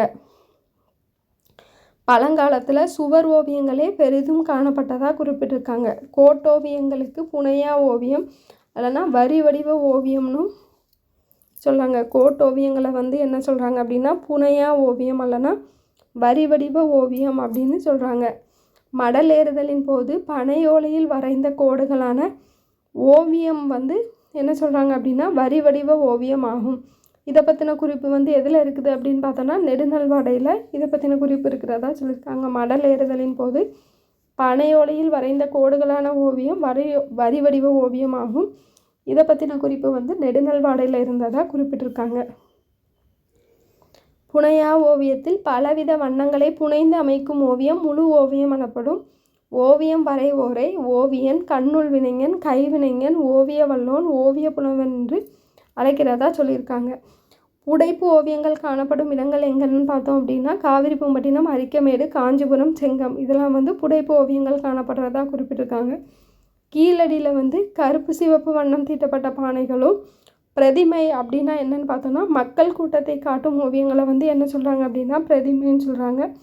படிமை அப்படின்னா தெய்வ வடிவங்களை காட்டும் ஓவியங்களை வந்து படிமை அப்படி சொல்கிறாங்க. மக்கள் கூட்டத்தை காட்டும் ஓவியங்களை வந்து பிரதிமைனும், தெய்வ வடிவங்களை காட்டும் ஓவியங்களை வந்து படிமைனும் குறிப்பிடுறாங்க. தொல்காப்பியத்தில் ஓவியம் பற்ற செய்திகள் வந்து கூறப்பட்டுள்ளதாக சொல்லியிருக்காங்க. அதாவது நடுகளில் வீரனின் உருவத்தை செதுக்கும் முன்பே ஓவியமாக வரைந்து கொள்ள, அதாவது அந்த உருவத்தை செதுக்கிறதுக்கு முன்னாடி அதை வந்து ஓவியமாக வரைஞ்சிக்கிட்டாங்க அப்படின்னா அதை வந்து ஈஸியாக செதுக்கிறதுக்கு ஈஸியாக இருக்குங்கிறத குறிப்பிட்டிருக்காங்க. இவ்வோவியத்தை பார்த்து கல்லில் செதுக்குவாங்க. அதுக்கப்புறம் அதை வந்து என்ன பண்ணுவாங்க அப்படின்னா கல்லில் செதுக்குவாங்களாம். இதை பற்றின குறிப்புகள் வந்து தொல்காப்பியத்தில் இருக்கிறதா குறிப்பிட்டிருக்காங்க. அடுத்து எழுத்து என்ற சொல்லுக்கு ஓவியம் என்று பொருள். ஓவியம் ஆடம் அப்படின்னா என்னன்னு பார்த்தோன்னா மன்னர்கள் ஓவியம் தீட்டுவதற்காக தங்கள் அரண்மனை மற்றும் கோயில்களில் தனி பகுதியை அமைச்சிருக்காங்க. ஓவியம் ஆடம்ங்கிறது மன்னர்கள் ஓவியம் தீட்டுவதற்காக தங்கள் அரண்மனை மற்றும் கோயில்களில் தனி பகுதியை அமைச்சிருக்காங்க. இதைத்தான் என்ன சொல்கிறாங்க அப்படின்னா ஓவிய மாடம் அப்படின்னு சொல்கிறாங்க. அடுத்து சித்திர மண்டபம். சித்திர மண்டபம்னா என்னன்னு பார்த்தோன்னா தலையாலங்கானத்து செருவென்ற பாண்டிய நெடுஞ்செழியன் அரண்மனையில் குறிப்பிட்டிருக்கிறதா சொல்லியிருக்காங்க. தலையாலங்கானத்து செருவென்ற பாண்டிய நெடுஞ்செழியன் அரண்மனையில் சித்திர மண்டபம் குறிப்பிட்டிருக்கிறதா சொல்லியிருக்காங்க. இதை வந்து யார் குறிப்பிட்டிருக்காங்கன்னு பார்த்தோம் அப்படின்னா நெடுநல்வாடையில் நக்கீரர் வந்து குறிப்பிட்டிருக்காரு. அடுத்து பல்லவர் கால ஓவியங்கள் பார்த்தோம் அப்படின்னா பனைமலை, காஞ்சிபுரம், திருமலைபுரம் இதில் வந்து பல்லவர் கால ஓவியங்கள் காணப்படுறதா சொல்லியிருக்காங்க. சோழர் கால ஓவியங்கள்னு எடுத்துக்கிட்டோம் அப்படின்னா தஞ்சையில் வரையப்பட்டுள்ள சிவபெருமான், நாட்டியமாடும் பெண்கள், சேரமான், பெருமாள் நாயனார், ராஜராஜன், கரூர் தேவர் ஓவியங்கள் இதெல்லாம் வந்து சோழர்கள் கால ஓவியங்களாக பார்க்கப்படுது. அடுத்து வந்து பாறை ஓவியங்கள். பாறை ஓவியங்கள்லாம் என்னன்னு பார்த்தோம் அப்படின்னா மலை பாறைகளை குடைந்து, அதாவது மலைகளை வந்து குடைந்து அதில் குகைகளுடைய சுவர்கள்லாம் இருக்கும் இல்லையா, அதன் மேலே ஓவியம் வரைகிறது தான் என்ன சொல்கிறாங்க அப்படின்னா பாறை ஓவியங்கள்னு சொல்கிறாங்க. பல்லவ மன்னன் குகை கோவில்களை அமைத்து அதன் சுவர்களில் சித்திரங்களை எழுத்துவித்ததாகவும், சித்திரங்கள்னால் படம், ஓவியங்களை எழுத்துவித்ததாகவும் குறிப்பிட்டிருக்காங்க. அவன் ஓவியக்கலையை பயின்றான் என்பதை சித்திரகார புலி அப்படின்னு சொல்லிட்டு அவர் ஓவியக்கலையை பயின்றனால தான் அவருக்கு இந்த சித்திரகார புலி அப்படிங்கிற பட்டம் கொடுத்ததா சொல்லியிருக்காங்க. அடுத்து தருமபுரி மாவட்டம் மல்லப்பாடியில் சென்னை பல்கலைக்கழக தொல்லியல் துறையால் கண்டுபிடிக்கப்பட்ட பாறை ஓவியம் வந்து ஒரு முக்கியமான கண்டுபிடிப்பாக பார்க்கப்படுது. தமிழகத்தில் சித்தன்னவாசல், அதாவது புதுக்கோட்டையில் இருக்குது சித்தன்னவாசல் குகை கோயில், இது வந்து உலக புகழ் பெற்றதுங்கிறது மாதிரி குறிப்பிட்டிருக்காங்க. 7 மற்றும் 8ஆம் நூற்றாண்டை சார்ந்த சமணர்கள் காலத்து ஓவியங்கள் இந்த சித்தன்னவாசலில் வந்து அதிகமாக இடம்பெற்றிருக்கிறதா சொல்லியிருக்காங்க. இவ்வோவியங்கள் வந்து மூலிகைகளால் ஆன வண்ணங்களை கொண்டு தீட்டப்பட்டிருக்கிறதா சொல்லியிருக்காங்க. அது மட்டும் இல்லாமல் சித்தன்னவாசலின் 7 அடி பட்டம் பகுதியின் மேற்கூரை பகுதிகளிலையும் ஓவியங்கள் காணப்படுறதா சொல்லியிருக்காங்க. பாறை ஓவியங்கள் அவ்வளோதான். அடுத்து சுவர் ஓவியங்கள். சுவர் ஓவியங்கள்னு பார்த்தோம் அப்படின்னா உதயன் மற்றும் கோப்பெரும் தேவியின் பள்ளியறை சுவர்களில் வந்து ஓவியங்கள் வரையப்பட்டிருக்கிறத இலக்கியங்களில் காணப்பட்டிருக்கிறது. அது என்ன இலக்கியங்கள் பார்த்தோம் அப்படின்னா, பெருங்கதையில் வந்து உதயன் மற்றும் கோப்பெருந்தேவியின் பள்ளியறை சுவர் ஓவியங்கள் குறிப்பிடப்பட்டிருக்கிறதா சொல்லியிருக்காங்க. அப்புறம் பாண்டியன் சித்திரமாடத்து துஞ்சிய நன்மாறன் அப்படின்னு எதனால் அழைச்சாங்கன்னு பார்த்தோம் அப்படின்னா, நன்மாறன்கிற பாண்டிய மன்னன் வந்து சித்திரமாடத்தில் இருந்த போதே உயிர் துறந்ததால தான் பாண்டியன் சித்திரமாடத்து துஞ்சிய நன்மாறன் அப்படின்னு அழைக்கப்பட்டிருக்காரு. இதை வந்து யார் சொல்லியிருக்காங்கன்னு பார்த்தோம் அப்படின்னா, புறநானூற்றில் வந்து மாங்குடி மருதனாரும் நெடுநல்வாடையில் நக்கீரரும் குறிப்பிட்டிருக்காங்க. அடுத்து பரிபாடலில் எழுத்தொழில் அம்பலம் அப்படின்னு சொல்லிட்டு ஓவியசாலை இருந்ததாக வந்து குறிப்பிட்டிருக்காங்க. எழுத்தொழில் அம்பலம் வந்து திருப்பரங்குன்ற கோயில் மண்டபத்துலேயும் அமைச்சிருந்ததாக சொல்லியிருக்காங்க. எழுத்தொழில் அம்பலம்னா என்னென்னு பார்த்தோன்னா ஓவியசாலை. அப்புறம் திருவெரும்பூர் கோயில் அப்படின்னா என்னென்னு பார்த்தோம், திருவெரும்பூர் கோயில்னால் எங்கே இருக்குதுன்னு பார்த்தோன்னா திருச்சி மாவட்டத்தில் இருக்குது. சித்திரக்கூடம் இருந்த செய்தி பற்றி செப்பேடுகள் வந்து குறிப்பிட்டிருக்கிறதா சொல்லியிருக்காங்க. மணிமேகலையில் புத்த தவச்சாலைகள் மற்றும் கோவலனின் தந்தை மாசாத்துவான் தவமியற்றிய சாலைகளிலும் ஓவியங்கள் தீட்டப்பட்ட செய்தி வந்து எதில் குறிப்பிட்டிருக்காங்க அப்படின்னா மணிமேகலையில் குறிப்பிட்டிருக்கிறதா சொல்லியிருக்காங்க. அடுத்து துகில் ஓவியம், சித்திரப்படம், சித்திரத்திரை அப்படின்லாம் வந்து குறிப்பிடுறாங்க. துகில் ஓவியத்தை வந்து எப்படிலாம் குறிப்பிடுறாங்க அப்படின்னா சித்திரப்படம் இல்லைன்னா திரை அப்படின்னு சொல்கிறாங்க. துகில் ஓவியம்னா என்ன அப்படின்னா துணியில் வரையப்படக்கூடிய ஓவியங்களை தான் என்ன சொல்கிறாங்க அப்படின்னா துகில் ஓவியம் அல்லனா சித்திரப்படம் அல்லனா சித்திரத்திரை அப்படின்னு சொல்கிறாங்க. படம் அப்படின்னா என்னன்னு பார்த்தோம் அப்படின்னா துணி, அதனுடைய பொருள் என்னன்னு பார்த்தோன்னா துணி. படம் அப்படிங்கிறதனுடைய பொருள் என்னன்னு பார்த்தோன்னா துணி. படாம்ங்கிற வார்த்தை வந்து அதிலிருந்து தான் படம் அப்படின்னு வந்துச்சுன்னு சொல்கிறாங்க. துகிலிகை அப்படின்னா என்னன்னு பார்த்தோம்னா சித்திரம் எழுதும் கோலை தான் என்ன சொல்கிறாங்க அப்படின்னா துகிலிகை அப்படின்னு சொல்கிறாங்க. சித்திரம் எழுதக்கூடிய கோலை தான் என்ன சொல்கிறாங்க அப்படின்னா துகிலிகை அப்படின்னு சொல்கிறாங்க. துணிகளில் வரையும் ஓவியத்தை தான் வந்து என்ன சொல்கிறாங்க அப்படின்னா துகில் ஓவியம் சொல்கிறாங்க. மணிமேகலையில் காவிரி பூம்பட்டினத்து உவவனம் என்னும் சோலையின் காட்சி சித்திரப்படம் ஒன்று அழகுடன் காணப்பட்டதுன்னு கம்பேர் பண்ணுறாங்க. திருத்தக்கதேவர் வந்து என்ன சொல்கிறாங்க அப்படின்னா தக்க நாட்டிலேயே ஆங்காங்கே தாமரை பூக்களும் தாமரை இலைகளும் அடர்ந்த குளங்களும் காணப்படும் காட்சியை வர்ணித்து துணியில் எழுதிய தாமரை குளத்தின் காட்சியை போல உள்ளது அப்படின்னு சொல்லிட்டு யார் சொல்லியிருக்காங்கன்னு பார்த்தோம் அப்படின்னா திருத்தக்கதேவர் வந்து சொல்லியிருக்காங்க. அடுத்து இளங்கோவடிகள் வந்து ஓவியம் வரையப்படக்கூடிய துணியை வந்து ஓவிய எழினி அப்படின்னு சொல்லியிருக்காங்க. பலகைகளில் வரையப்பட்ட ஓவியங்களை வந்து வட்டிகை பலகை அப்படின்னு சொல்லியிருக்காங்க. அடுத்து தஞ்சாவூர் ஓவியங்கள். இந்த தஞ்சாவூர் ஓவியங்கள்ங்கிறது சோழர் காலத்தில் தோற்றம் பெற்று மராட்டிய மன்னனான சரபோஜி காலத்தில் வளர்ச்சி பெற்றது. நம்ம ஏற்கனவே ஹிஸ்ட்ரியில் வந்து சரபோஜி மன்னர் அவர் வந்து நிறைய தஞ்சாவூர் ஓவியங்களுக்கு வந்து முக்கியத்துவம் கொடுத்ததாக நம்ம படிச்சிருப்போம். தமிழகத்தின் புவிசார் குறியீடுகளில் இதுவும் ஒன்று. அதாவது தஞ்சாவூர் ஓவியமும் தமிழகத்தின் புவிசார் குறியீடுகளில் ஒன்றாக பார்க்கப்படுது. இவை பெரிய மரச்சட்டத்தின் நடுவே அமைந்திருக்கிறதா சொல்லியிருக்காங்க. இந்த சட்டமும் ஓவியத்தின் ஒரு பகுதியாகவே கருதப்படுதுன்னு சொல்லியிருக்காங்க. கடவுளின் உருவங்கள் கித்தானின் பெரும்பகுதியாக நிறைஞ்சிருக்கும்னு சொல்லியிருக்காங்க. இதில் காணப்படும் ஓவியங்களின் உருவங்கள் உருண்டையாகவும் பருமனான அமைப்புடனும் காணப்படுதுன்னு சொல்லியிருக்காங்க. இதன் உருவ அமைப்புகளில் பெண் தன்மை மிகுந்து நளினத்துடன் காணப்படும் சொல்லியிருக்காங்க. இதெல்லாம் ஜஸ்ட்டு ஞாபகம் வச்சுக்கோங்க. இவ்வோவியத்தின் மையத்தில் நீலம், பச்சை, மஞ்சள், வெள்ளை ஆகிய வண்ணங்களும் இதன் பின்புலமாக கரும்பச்சை, சிவப்பு, அடர் நீலம் போன்ற வண்ணங்களும் காணப்படுறதா சொல்லியிருக்காங்க. பழங்கால மக்கள் அன்றாடம் பயன்படுத்தும் பாத்திரங்கள், கேடயம், கட்டில், வாள் போன்றவற்றில் கூட ஓவியங்களை வரைஞ்சிருந்ததா சொல்லியிருக்காங்க. தமிழின் நாற்கவிகளில் சித்திரக்கவியும் ஒன்று அப்படின்னு சொல்லியிருக்காங்க. சித்திரக்கவி போலவே சித்திர நதி, சித்திர சபை, சித்திர தடாகம் போன்ற பல பெயர்கள் உண்டு ஓவியத்துக்கு அப்படின்னு சொல்லியிருக்காங்க. எழுத்தால் உணர்த்தப்பட இயலாத இடைவெளிகளை ஓவியங்கள் தான் நிரப்பின அப்படின்னு குறிப்பிட்டிருக்காங்க. அடுத்து நம்ம பார்க்க போகிறது இசைக்கலை. இயற்றப்பட்ட செய்யுளை வந்து உரிய ஓசையோடு இசைப்பதால தான் இதற்கு வந்து இசைன்னு பெயர் வந்ததாக சொல்லியிருக்காங்க. இசை அப்படிங்கிற சொல் வந்து ஒரு காரண பெயர்னு சொல்கிறாங்க. இந்த இசைக்கு வந்து அடிப்படையானவை என்னன்னு பார்த்தோன்னா ஓசை. சவுண்டு இருந்தால் தானே இசை வரும், அதை தான் வந்து சொல்லியிருக்காங்க. ஏல் இசையேல் நரப்பின் ஓசை அப்படின்னு சொல்லிட்டு திருப்பதிக தொடரில் குறிப்பிட்டிருக்கிறதா சொல்லியிருக்காங்க. இசை வந்து 7 என்பதையும் இவை தனித்தனி நரம்புகளில் இசைக்கப்பட்டன என்பதையும் அறியலாம் சொல்லியிருக்காங்க. 7 இசைகள் என்னன்னு பார்த்தோம் அப்படின்னா குரல், துத்தம், கைக்கிளை, உலை, இளி, விளரி, தாரம் இதெல்லாம் வந்து 7 இசைகளாக வந்து பார்க்கப்படுறதா சொல்லியிருக்காங்க. இதில் தாரம்ங்கிறது இசை வளர்ச்சிக்கு அடிப்படை ஆதாரமானது அப்படின்னு சொல்லியிருக்காங்க. தாரம்ங்கிறது இசை வளர்ச்சிக்கு ஆதாரமானதுன்னு சொல்லியிருக்காங்க.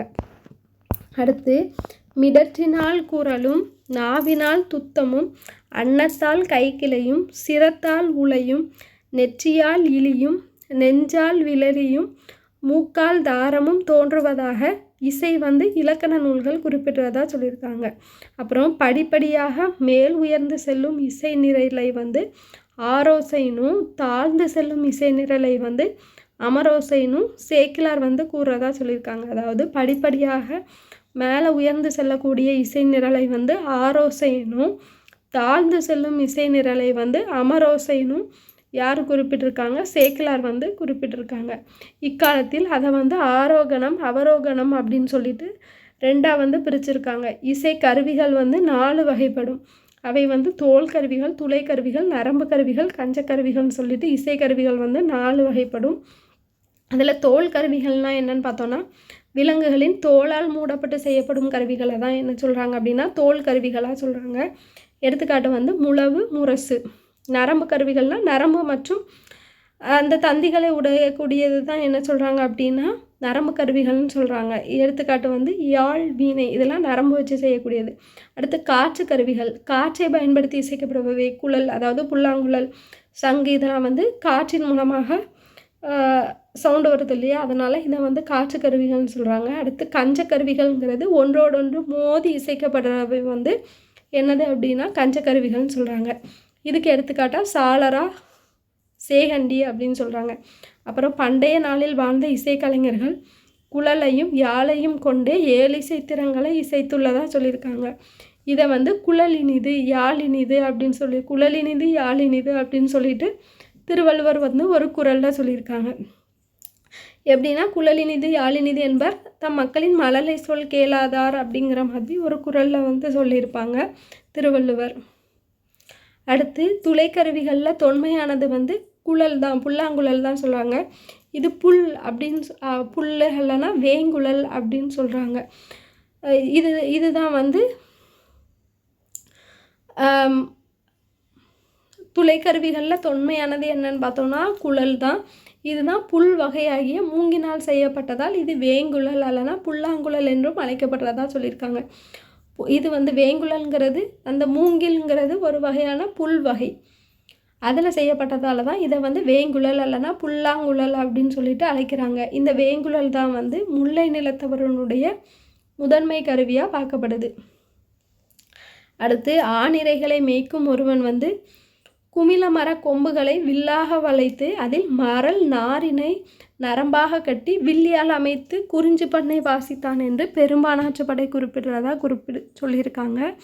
அடுத்து தொல்காப்பியம் கூறும் தோல் இசை கருவிகளில் ஒன்று பறை. பறை தான் வந்து தோல் இசை கருவிகளினுடைய தாயாக வந்து பார்க்கப்படுறதா சொல்லியிருக்காங்க. தோல் கருவிகள் வந்து மொத்தம் 30 இருக்கிறதா அடியாருக்கு நல்லால் வந்து குறிப்பிடுறதா சொல்லியிருக்காங்க. அதிகமாக பயன்படுத்தப்பட்ட தோல் கருவி என்னன்னு பார்த்தோன்னா மத்தளம் தான். இசைக்கும் போது மத்தளத்தை முதற்கருவியாக கொள்வார். இடையிடையே வாசிக்க சலிகை அப்படிங்கிற இடைக்கருவியை பயன்படுத்துகிறதாகவும் சொல்லியிருக்காங்க. இசைக்கும் போது மத்தளத்தை முதற்கருவியாக கொள்வார். இடையிடையே வாசிக்கிறதுக்கு வந்து சலிகை அப்படிங்கிற கருவியையும் பயன்படுத்துகிறதா சொல்லியிருக்காங்க. முதலாம் ராஜராஜ சோழன் கட்டிய ராஜேஸ்வர கோயிலில் உடுக்கை வாசிப்பவரும் கெட்டிமேளம் வாசிப்பவரும் இருந்ததா தென்னிந்திய கல்வெட்டுகள் குறிப்பிடுறதா சொல்லியிருக்காங்க. அடுத்து இசை நூல்கள்னு பார்த்தோம் அப்படின்னா இறையனார் களவியல் உரை மூலம் முதுநாரை, முதுகுருகு முதலிய நூல்கள் இருந்ததை அறிய முடிகிறதா சொல்லியிருக்காங்க. இந்நூலின் உரைப்பாயிரம் வந்து சிற்றிசை, பேரிசை ஆகிய நூல்களை பற்றியும் குறிப்பிடுறதா சொல்லியிருக்காங்க. பெருநாரை, பெருங்குருகு, பஞ்சபாரதியம், இந்திரகாளியம் முதலான நூல்களை பற்றி அடியாருக்கு நல்லார் குறிப்பிடுறதா சொல்லியிருக்காங்க. இசை நுணுக்கம் அதாவது சயந்தன் அப்படிங்கிறவரால் இசை நுணுக்கம்ங்கிற நூல் வந்து இயற்றப்பட்டது. இது வந்து சயந்தன் சொல்லக்கூடிய பாண்டிய இளவரசனால் இயற்றப்பட்டதுன்னு சொல்லியிருக்காங்க. அதுக்கப்புறம் யாப்பருங்கலக்காரிகை உரைப்பாயிரத்தில் குலோத்துங்கன் வந்து இசைநூல் பற்றிய குறிப்பு காணப்படுறதா சொல்லியிருக்காங்க. யாப்பருங்கலக்காரிகை உரைப்பாயிரத்தில் குலோத்துங்கன் இசைநூல் பற்றிய குறிப்புகள் வந்து யாப்பருங்கலக்காரிகை உரைப்பாயிரத்தில் குலோத்துங்கன் இசைநூல் பற்றிய குறிப்புகள் வந்து காணப்படுறதா சொல்லியிருக்காங்க. இசை தொடர்பான நூல்கள் வந்து அறிவனார் இயற்றிய பஞ்சமரபு அப்படிங்கிற நூல்லையும் இருக்கிறதா சொல்லியிருக்காங்க.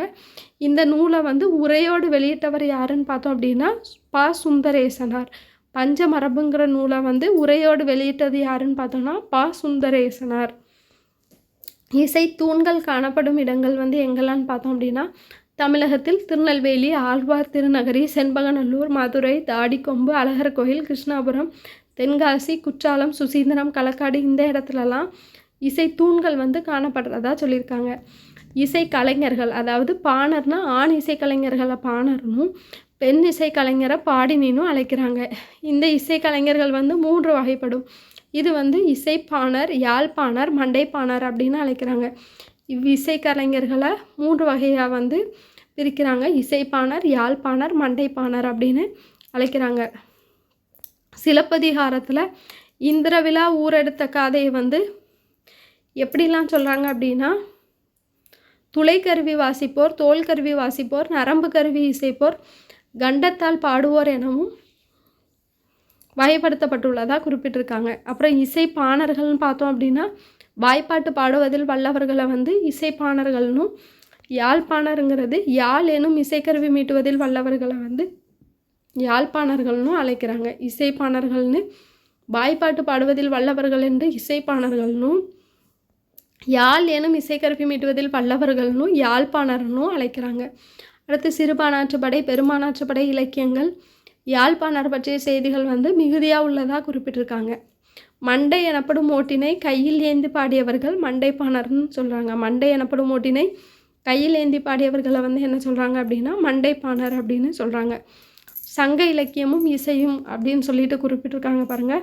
சங்க காலத்தில் நிலத்தை அடிப்படையாக கொண்டு இசைக்கு பெயர்கள் சொல்லப்பட்டன.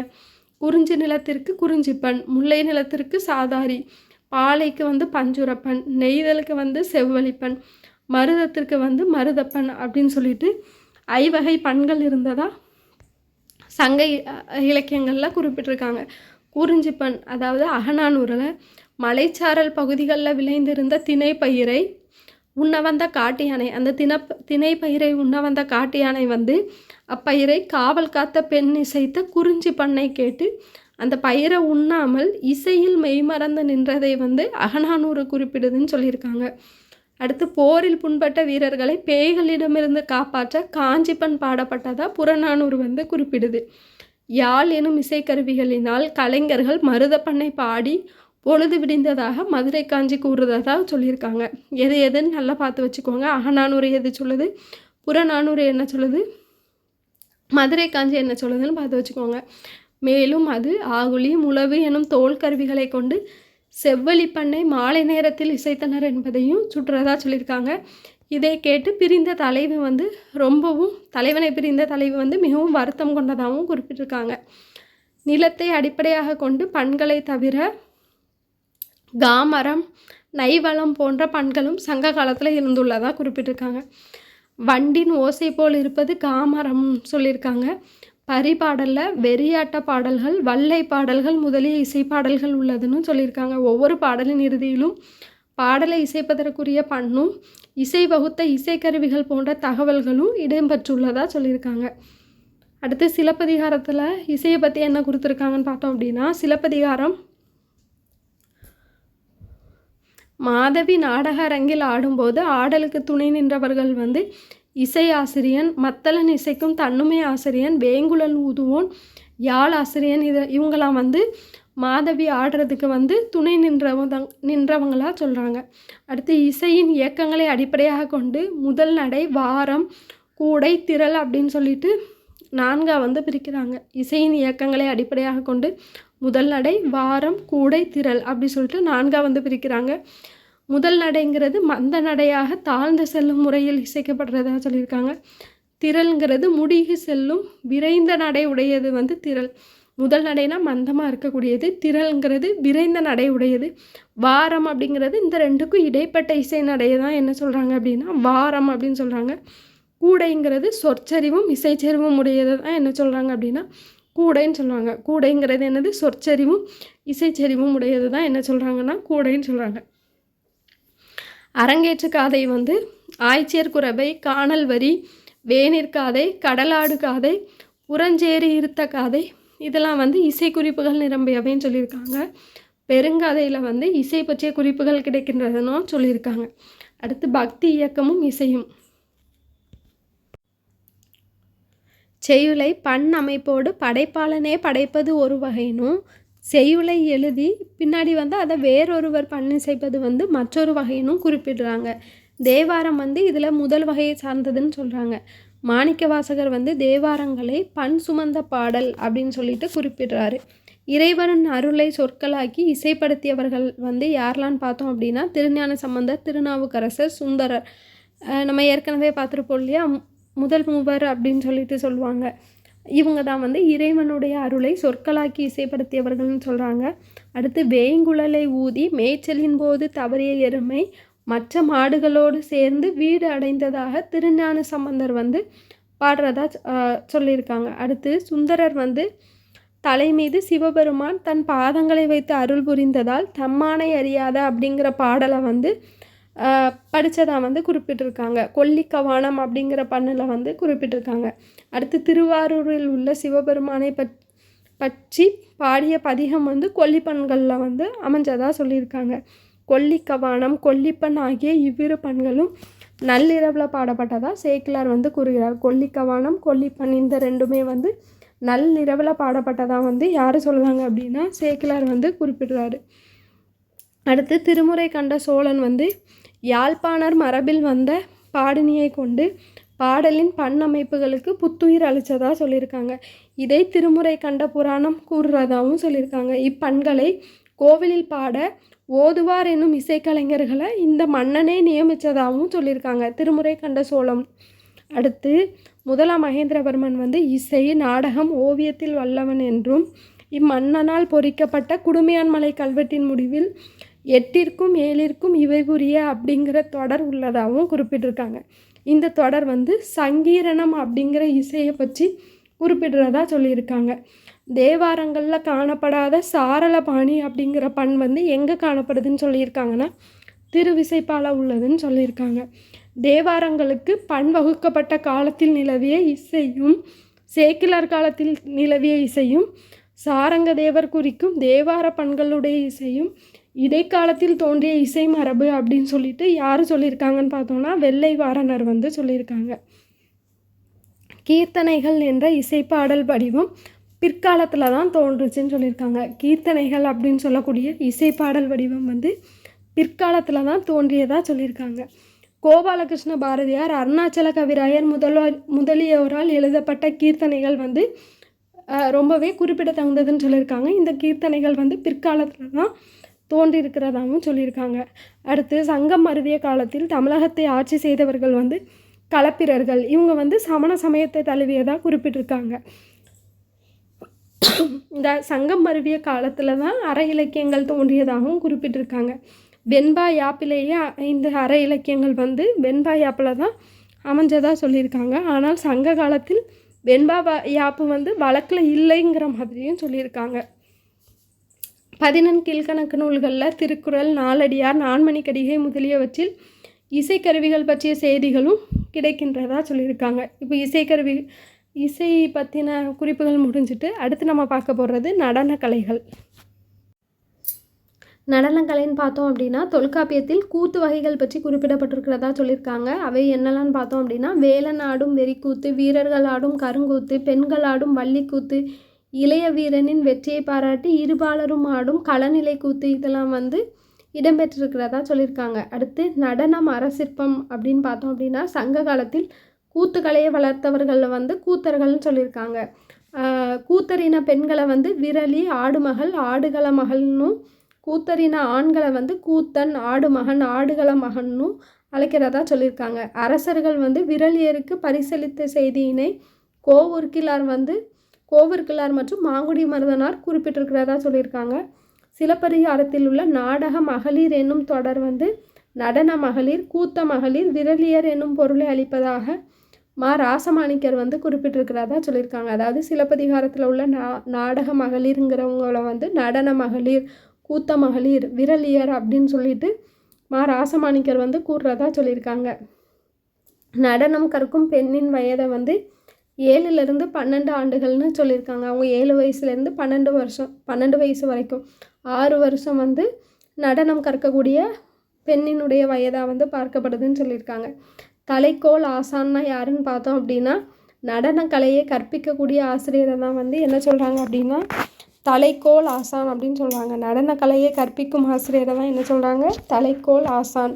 இதில் வந்து 2 பிரிவுகள் வந்து இருந்ததாக சொல்லியிருக்காங்க. ஒன்று வேத்தியல், இன்னொன்று பொதுவியல் என 2 வகை கூத்துகளிலும் சிறந்தவங்களை தான் என்ன சொல்கிறாங்க அப்படின்னா தலைக்கோல் ஆசான்னு சொல்கிறாங்க. வேத்தியல், பொதுவியல் என 2 வகை கூத்துகளிலும் சிறந்தவரை தான் என்ன சொல்கிறாங்க அப்படின்னா தலைக்கோல் ஆசான் அப்படின்னு சொல்கிறாங்க.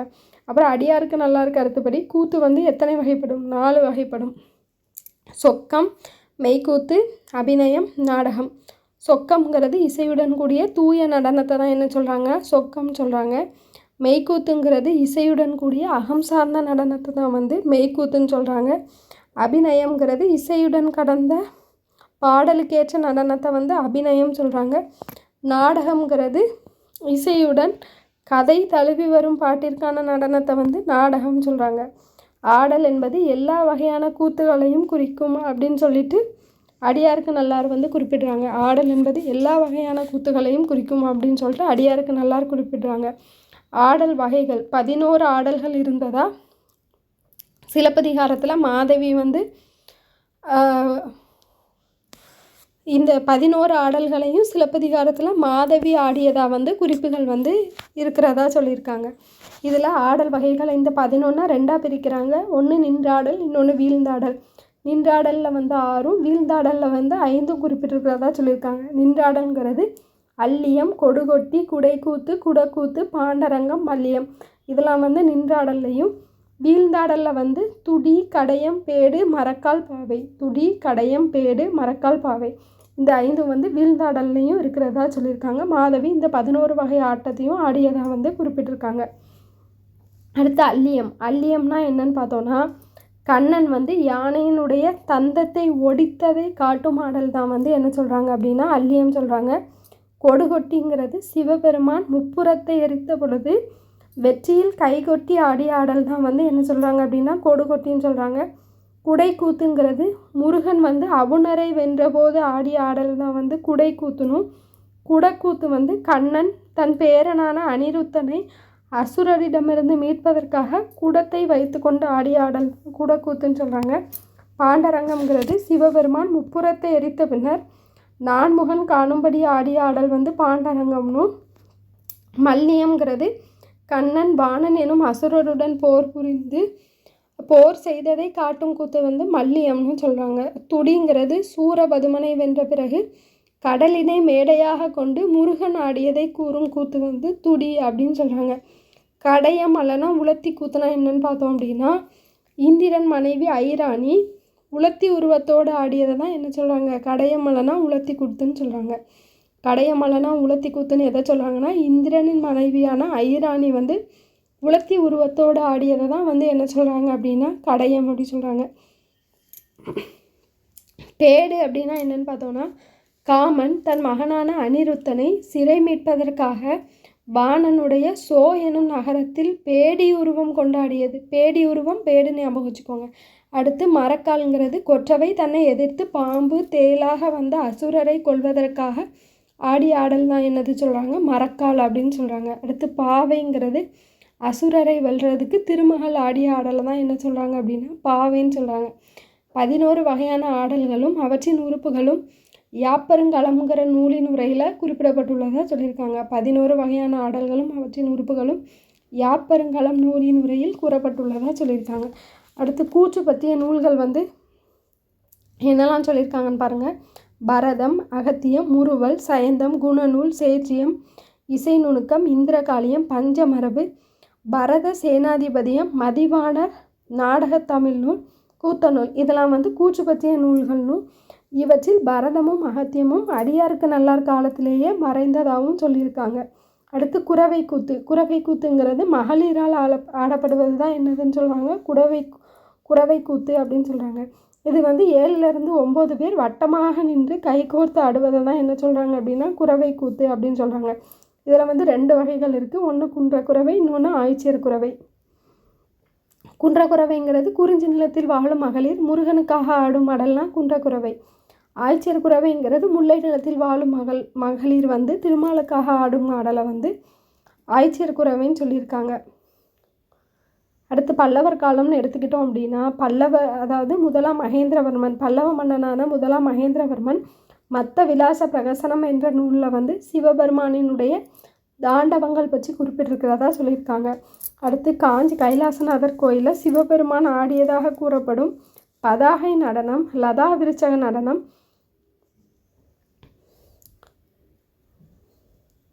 உலர்த்துவ தாண்டவம், ஆனந்த தாண்டவம் ஆகியன சிற்பங்கள் செதுக்கப்பட்டுள்ளதாகவும் குறிப்பிட்டிருக்காங்க. காஞ்சி வைகுந்த பெருமாள் கோயிலில் கூத்தன் கூத்தியர் உருவங்கள் சிற்பங்களில் செதுக்கப்பட்டுள்ளதாக குறிப்பிட்டிருக்காங்க. காஞ்சி வைகுந்த பெருமாள் கோயிலில் கூத்தன் கூத்தியர் உருவங்கள் வந்து சிற்பங்களில் செதுக்கப்பட்டுள்ளதாக குறிப்பிட்டிருக்காங்க.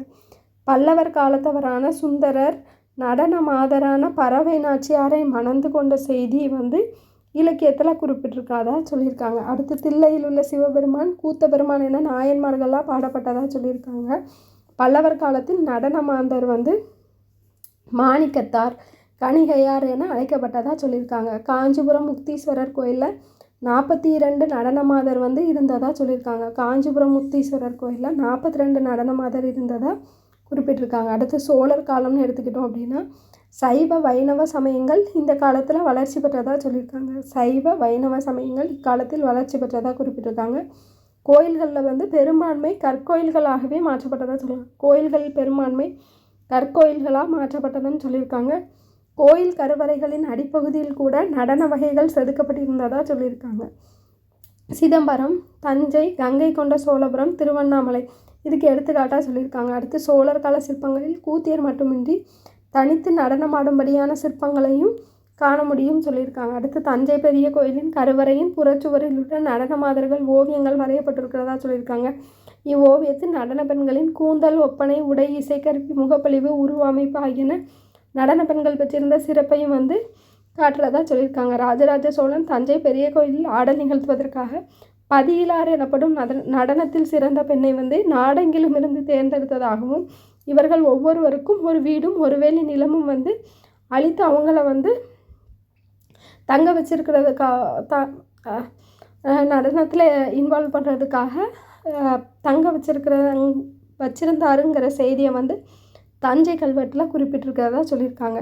அது மட்டும் இல்லாமல் திருவிடை மருதூருக்கு அருகில் உள்ள காமரசவல்லி ஊரில் சாக்கை கூத்தாடும் ஒருவருக்கு சாக்கை மராயன் என ராஜேந்திரன் வந்து பட்டம் வழங்கியதாக குறிப்பிட்டிருக்காங்க. அடுத்து பிற்காலம்னு எடுத்துக்கிட்டோம் அப்படின்னா நாயக்கர் காலத்தில் கர்நாடக இசை வடிவம் தமிழகத்தில் வளர தொடங்கியதாக சொல்லியிருக்காங்க. வடமொழி நடன நூல்கள் தமிழில் மொழிபெயர்த்து எழுதப்பட்டதாக சொல்லியிருக்காங்க. ராசமாணிக்கனார் பட்டியலிடப்படும் மொழிபெயர்க்கப்பட்ட நடன நூல்கள் வந்து மகாபாரத சூடாமணி, அபிநய தர்ப்பணம், அபிநய தர்ப்பண விலாசம், பரவ ராகதாளம், அப்புறம் சுத்தானந்த பிரகாசம்ங்கிற நூலையும் குறிப்பிட்டிருக்கதா சொல்லியிருக்காங்க. அப்புறம் ஆதிமூல பாரதம், பரத சாத்திரம், பரத சேனாதிபதியம்ங்கிறதையும் குறிப்பிட்டிருக்காங்க. அடுத்து பரதநாட்டியம்னு எடுத்துக்கிட்டோம் அப்படின்னா இதற்கு கை குறியீடுகள் தான் இன்றியமையானது. நம்ம ஃபஸ்ட் லெசன்லேயே பார்த்துருப்போம். ஹஸ்தம்ங்கிறத வந்து குறிப்பிட்டிருப்பாங்க. இதில் வந்து இளங்கோவடிகள் கூறுவதை போன்றவை முத்திரைகள் 2 வகைப்படும். ஒரு கை முத்திரை, இருக்கை முத்திரை. இது அங்கேயே பார்த்துருப்போம். இணையா வினைக்கை, இணைக்கை அப்படின்னு சொல்லிட்டு. ஒரு கை முத்திரையை வந்து இணையா வினைக்கை இல்லைன்னா பிண்டிக்கைன்னு சொல்லுவாங்க. இருக்கை முத்திரையை வந்து இணைக்கை, இரட்டைக்கை, பிணைக்கை அப்படின்னு சொல்லுவாங்க.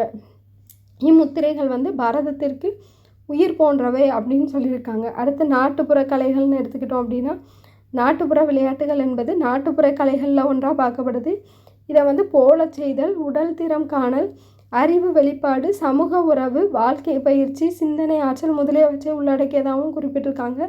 உடல் வலிமை, மன வலிமை ஆகியவற்றை நிலைநாட்டுவது தான் இதனுடைய முதன்மை நோக்கமாக சொல்லியிருக்காங்க.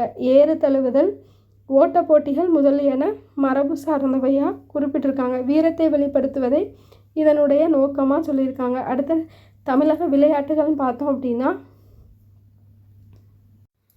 விரும்பி ஆடும் ஆட்டத்தை தான் என்ன சொல்கிறாங்க அப்படின்னா விளையாட்டு அப்படின்னு சொல்கிறாங்க. விலைங்கிறது என்னன்னு பார்த்தோன்னா விருப்பம், ஆட்டுங்கிறது ஆட்டம் சொல்கிறாங்க. தொல்காப்பியத்தில் கெடவரல் மற்றும் பண்ணை அப்படின்னு சொல்லிட்டு 2 வகை விளையாட்டுகள் பற்றிய குறிப்புகள் இருந்ததாக சொல்லியிருக்காங்க. இதுக்கு தேவநேய பாவாணர் என்ன விளக்கம் கொடுக்குறாருன்னு பாருங்கள். கெடவரல் அப்படிங்கிறது சிறுமிகளை விலங்குகளிடமிருந்து காப்பது போல் நடித்து விளையாடுறத கெடவரல்னும், பண்ணை அப்படிங்கிறது உழவர்கள் பயிர் செய்வது போல் நடித்து விளையாடுறத பண்ணைன்னு சொல்லியிருக்காங்க. எண்வகை மெய்ப்பாட்டில் ஒன்றான உவகை 4 வழிகளில் தோன்றும் அப்படின்னு சொல்லிட்டு தொல்காப்பியர் கூறுறதா சொல்லியிருக்காங்க. செல்வம் புலனே புணர்வு விளையாட்டன அல்லல் நீத்த உவகை 4 அப்படின்னு சொல்லிட்டு தொல்காப்பிய மெய்ப்பாட்டியல் குறிப்பிடுறதா சொல்லியிருக்காங்க. தமிழக விளையாட்டுக்கான பொது விதிகள் பார்க்கலாம்.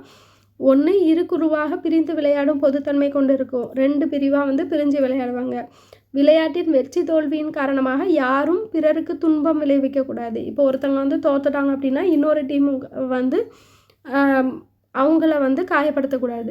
அடுத்து விளையாட்டில் பிறருக்கு ஏற்படும் துன்பத்தையும் எதிரணியாக இருப்பினும் அது நமக்கு ஏற்பட்ட துன்பம் போல கருதல் வேண்டும் அப்படின்னு சொல்லிட்டு தமிழக விளையாட்டுக்கான பொது விதிகளாக 3 கொடுத்துருக்காங்க.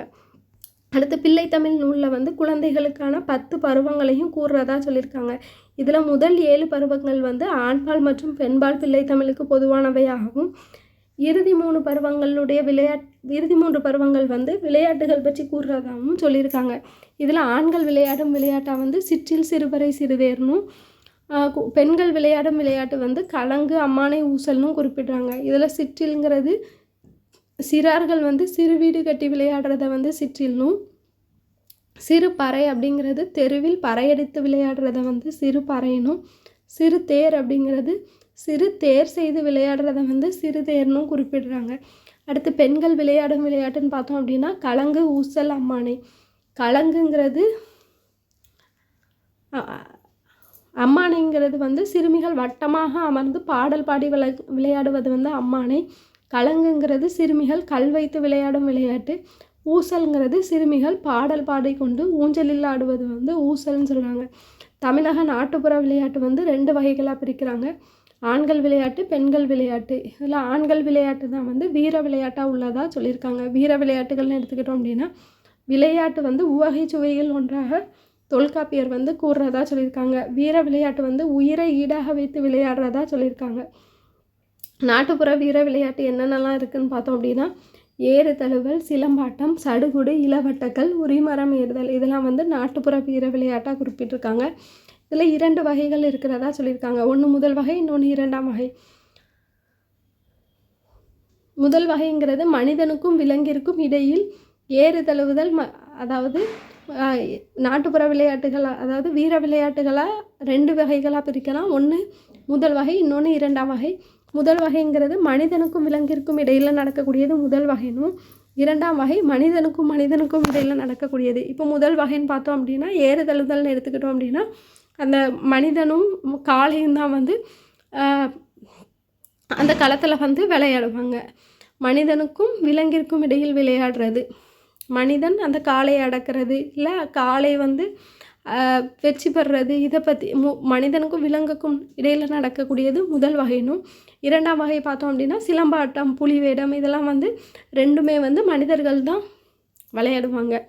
அடுத்து ஏறு தழுவுதல், மஞ்சு விரட்டு, ஜல்லிக்கட்டு, இதெல்லாம் ஒரே ஏறு தழுவுதலை தான் இப்படியெல்லாம் வீர பெயர்களில் அழைக்கிறாங்க. மஞ்சு விரட்டு, ஜல்லிக்கட்டு அப்படின்னு சொல்லிட்டு அழைக்கிறாங்க.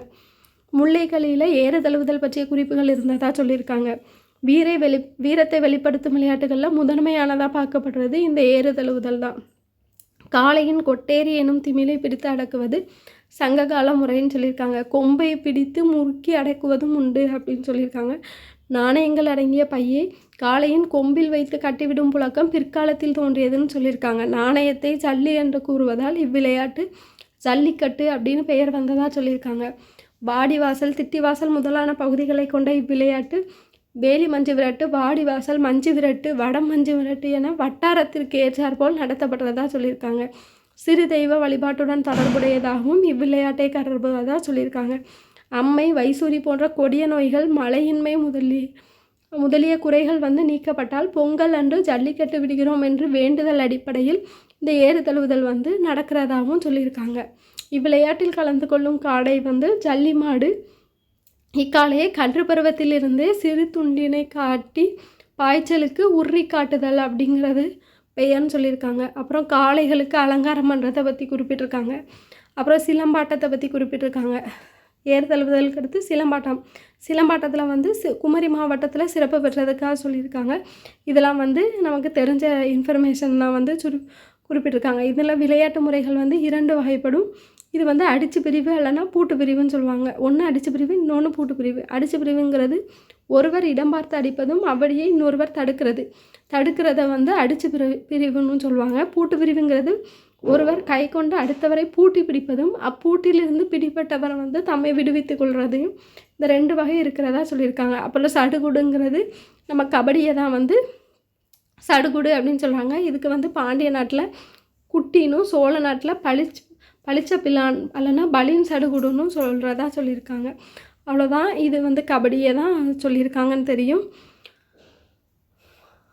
அடுத்து வந்து இளவட்டக்கல். கல்லை தூக்குறவங்களுக்கு தான் வந்து ஒரு பெரிய கல்லை ஊர் நடுவே வச்சு அதை தூக்குறவங்களுக்கு தான் பெண்ணை வந்து கொடுக்குறதா சங்க காலத்தில் சொல்லியிருப்பாங்க. அதுதான் இதில் கொடுத்துருக்காங்க.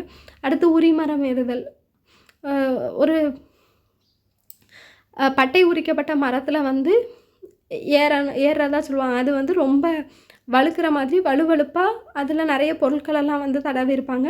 அதுலேயும் யார் வெற்றி பெறாங்களோ அவங்களுக்கு தான் வந்து பரிசு கொடுக்குறதா சொல்லியிருப்பாங்க. இது வந்து மதுரை மாவட்டத்தில் பெரும்பாலாக விளையாடப்படுறதா சொல்லியிருப்பாங்க. தற்போது அந்த உரிமரத்துக்கு பதிலாக பெரிய இரும்பு குழாய்களையும் பயன்படுத்துகிறதா சொல்லியிருப்பாங்க.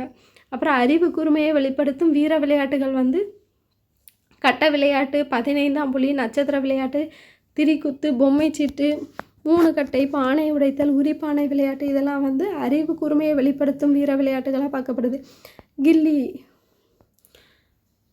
கில்லிங்கிறத வந்து ஒவ்வொரு ஊர்லேயும் ஒவ்வொரு மாதிரி சொல்லுவாங்க. எங்கள் ஊரில் வந்து கம்பு குச்சின்னு சொல்லுவாங்க. உங்கள் ஊரில் எப்படி சொல்கிறாங்கங்கிறத வந்து கீழே கமெண்ட்ஸில் சொல்லுங்கள். அடுத்து பச்சை குதிரைங்கிறது வந்து ஒருத்தரை வந்து குனிய வச்சு இன்னொருத்தங்க வந்து லைனாக தாண்டுவாங்க. ஃபஸ்ட்டு காலில் இருந்தே ஸ்டார்ட் பண்ணுவாங்க. கால் நீட்டி ஒரு கால் 2 கால், அடுத்து மேலே ஒரு கை 2 கை வச்சு அதுக்கப்புறம் வந்து குதிரை மாதிரி நிற்க சொல்லி அவங்கள தாண்டுறதை தான் வந்து பச்சை குதிரைன்னு சொல்லுவாங்க. இதை வந்து கால் தாண்டல், ஆள் தாண்டல் அப்படின்னு சொல்லிட்டு படிப்படியாக அதிகரிக்கிறத குறிப்பிட்டிருக்காங்க. அடுத்து லாஸ்ட்டாக பார்த்தோம் அப்படின்னா பன்னாங்குழி இல்லைன்னா பல்லாங்குழி அப்படின்னு சொல்லிட்டு பெயர் பெற்றதா சொல்லியிருக்காங்க. இதில் வந்து பன்னாங்குழி இல்லைன்னா பல்லாங்குழி இது 2ம் தான் கரெக்டான வடிவம் சொல்லியிருப்பாங்க. இதை வந்து பெரும்பாலும் 14 குழிகளை வைத்து ஆடுறதால தான் இதை வந்து என்ன சொல்கிறாங்க அப்படின்னா பன்னாங்குழி இல்லைன்னா 14 அப்படின்னு சொல்கிறாங்க. இவ்விளையாட்டை 2 பேர் விளையாடுவாங்க. புளியங்கொட்டை இல்லைன்னா கலச்சிக்கால் இல்லைன்னா கூழாங்கல் வைத்து விளையாடுறதா சொல்லியிருக்காங்க. இந்த மாதிரி விளையாட்டுகளை வந்து நிறைய தொகுத்து கொடுத்தவர் யார் அப்படின்னா தமிழ்நாட்டு விளையாட்டுகள்ங்கிற பெயரில் ஞானதேவன் 1952 தொகுத்து கொடுத்துருக்கிறதா சொல்லியிருக்காங்க. இது வந்து ரொம்பவே பெரிய லெசன் தான். 11th எத்திக்ஸை பொறுத்த அளவுக்கு எல்லா லெசனுமே ரொம்ப பெருசு தான். இந்த வீடியோ வந்து ரொம்ப லெங்க்த்தியாக போயிருக்கும். பட் உங்களுக்கு யூஸ்ஃபுல்லாக இருக்கும்னு நினைக்கிறேன். நெக்ஸ்ட் வீடியோ நெக்ஸ்ட் லெசனில் பார்க்கலாம். தேங்க்யூ.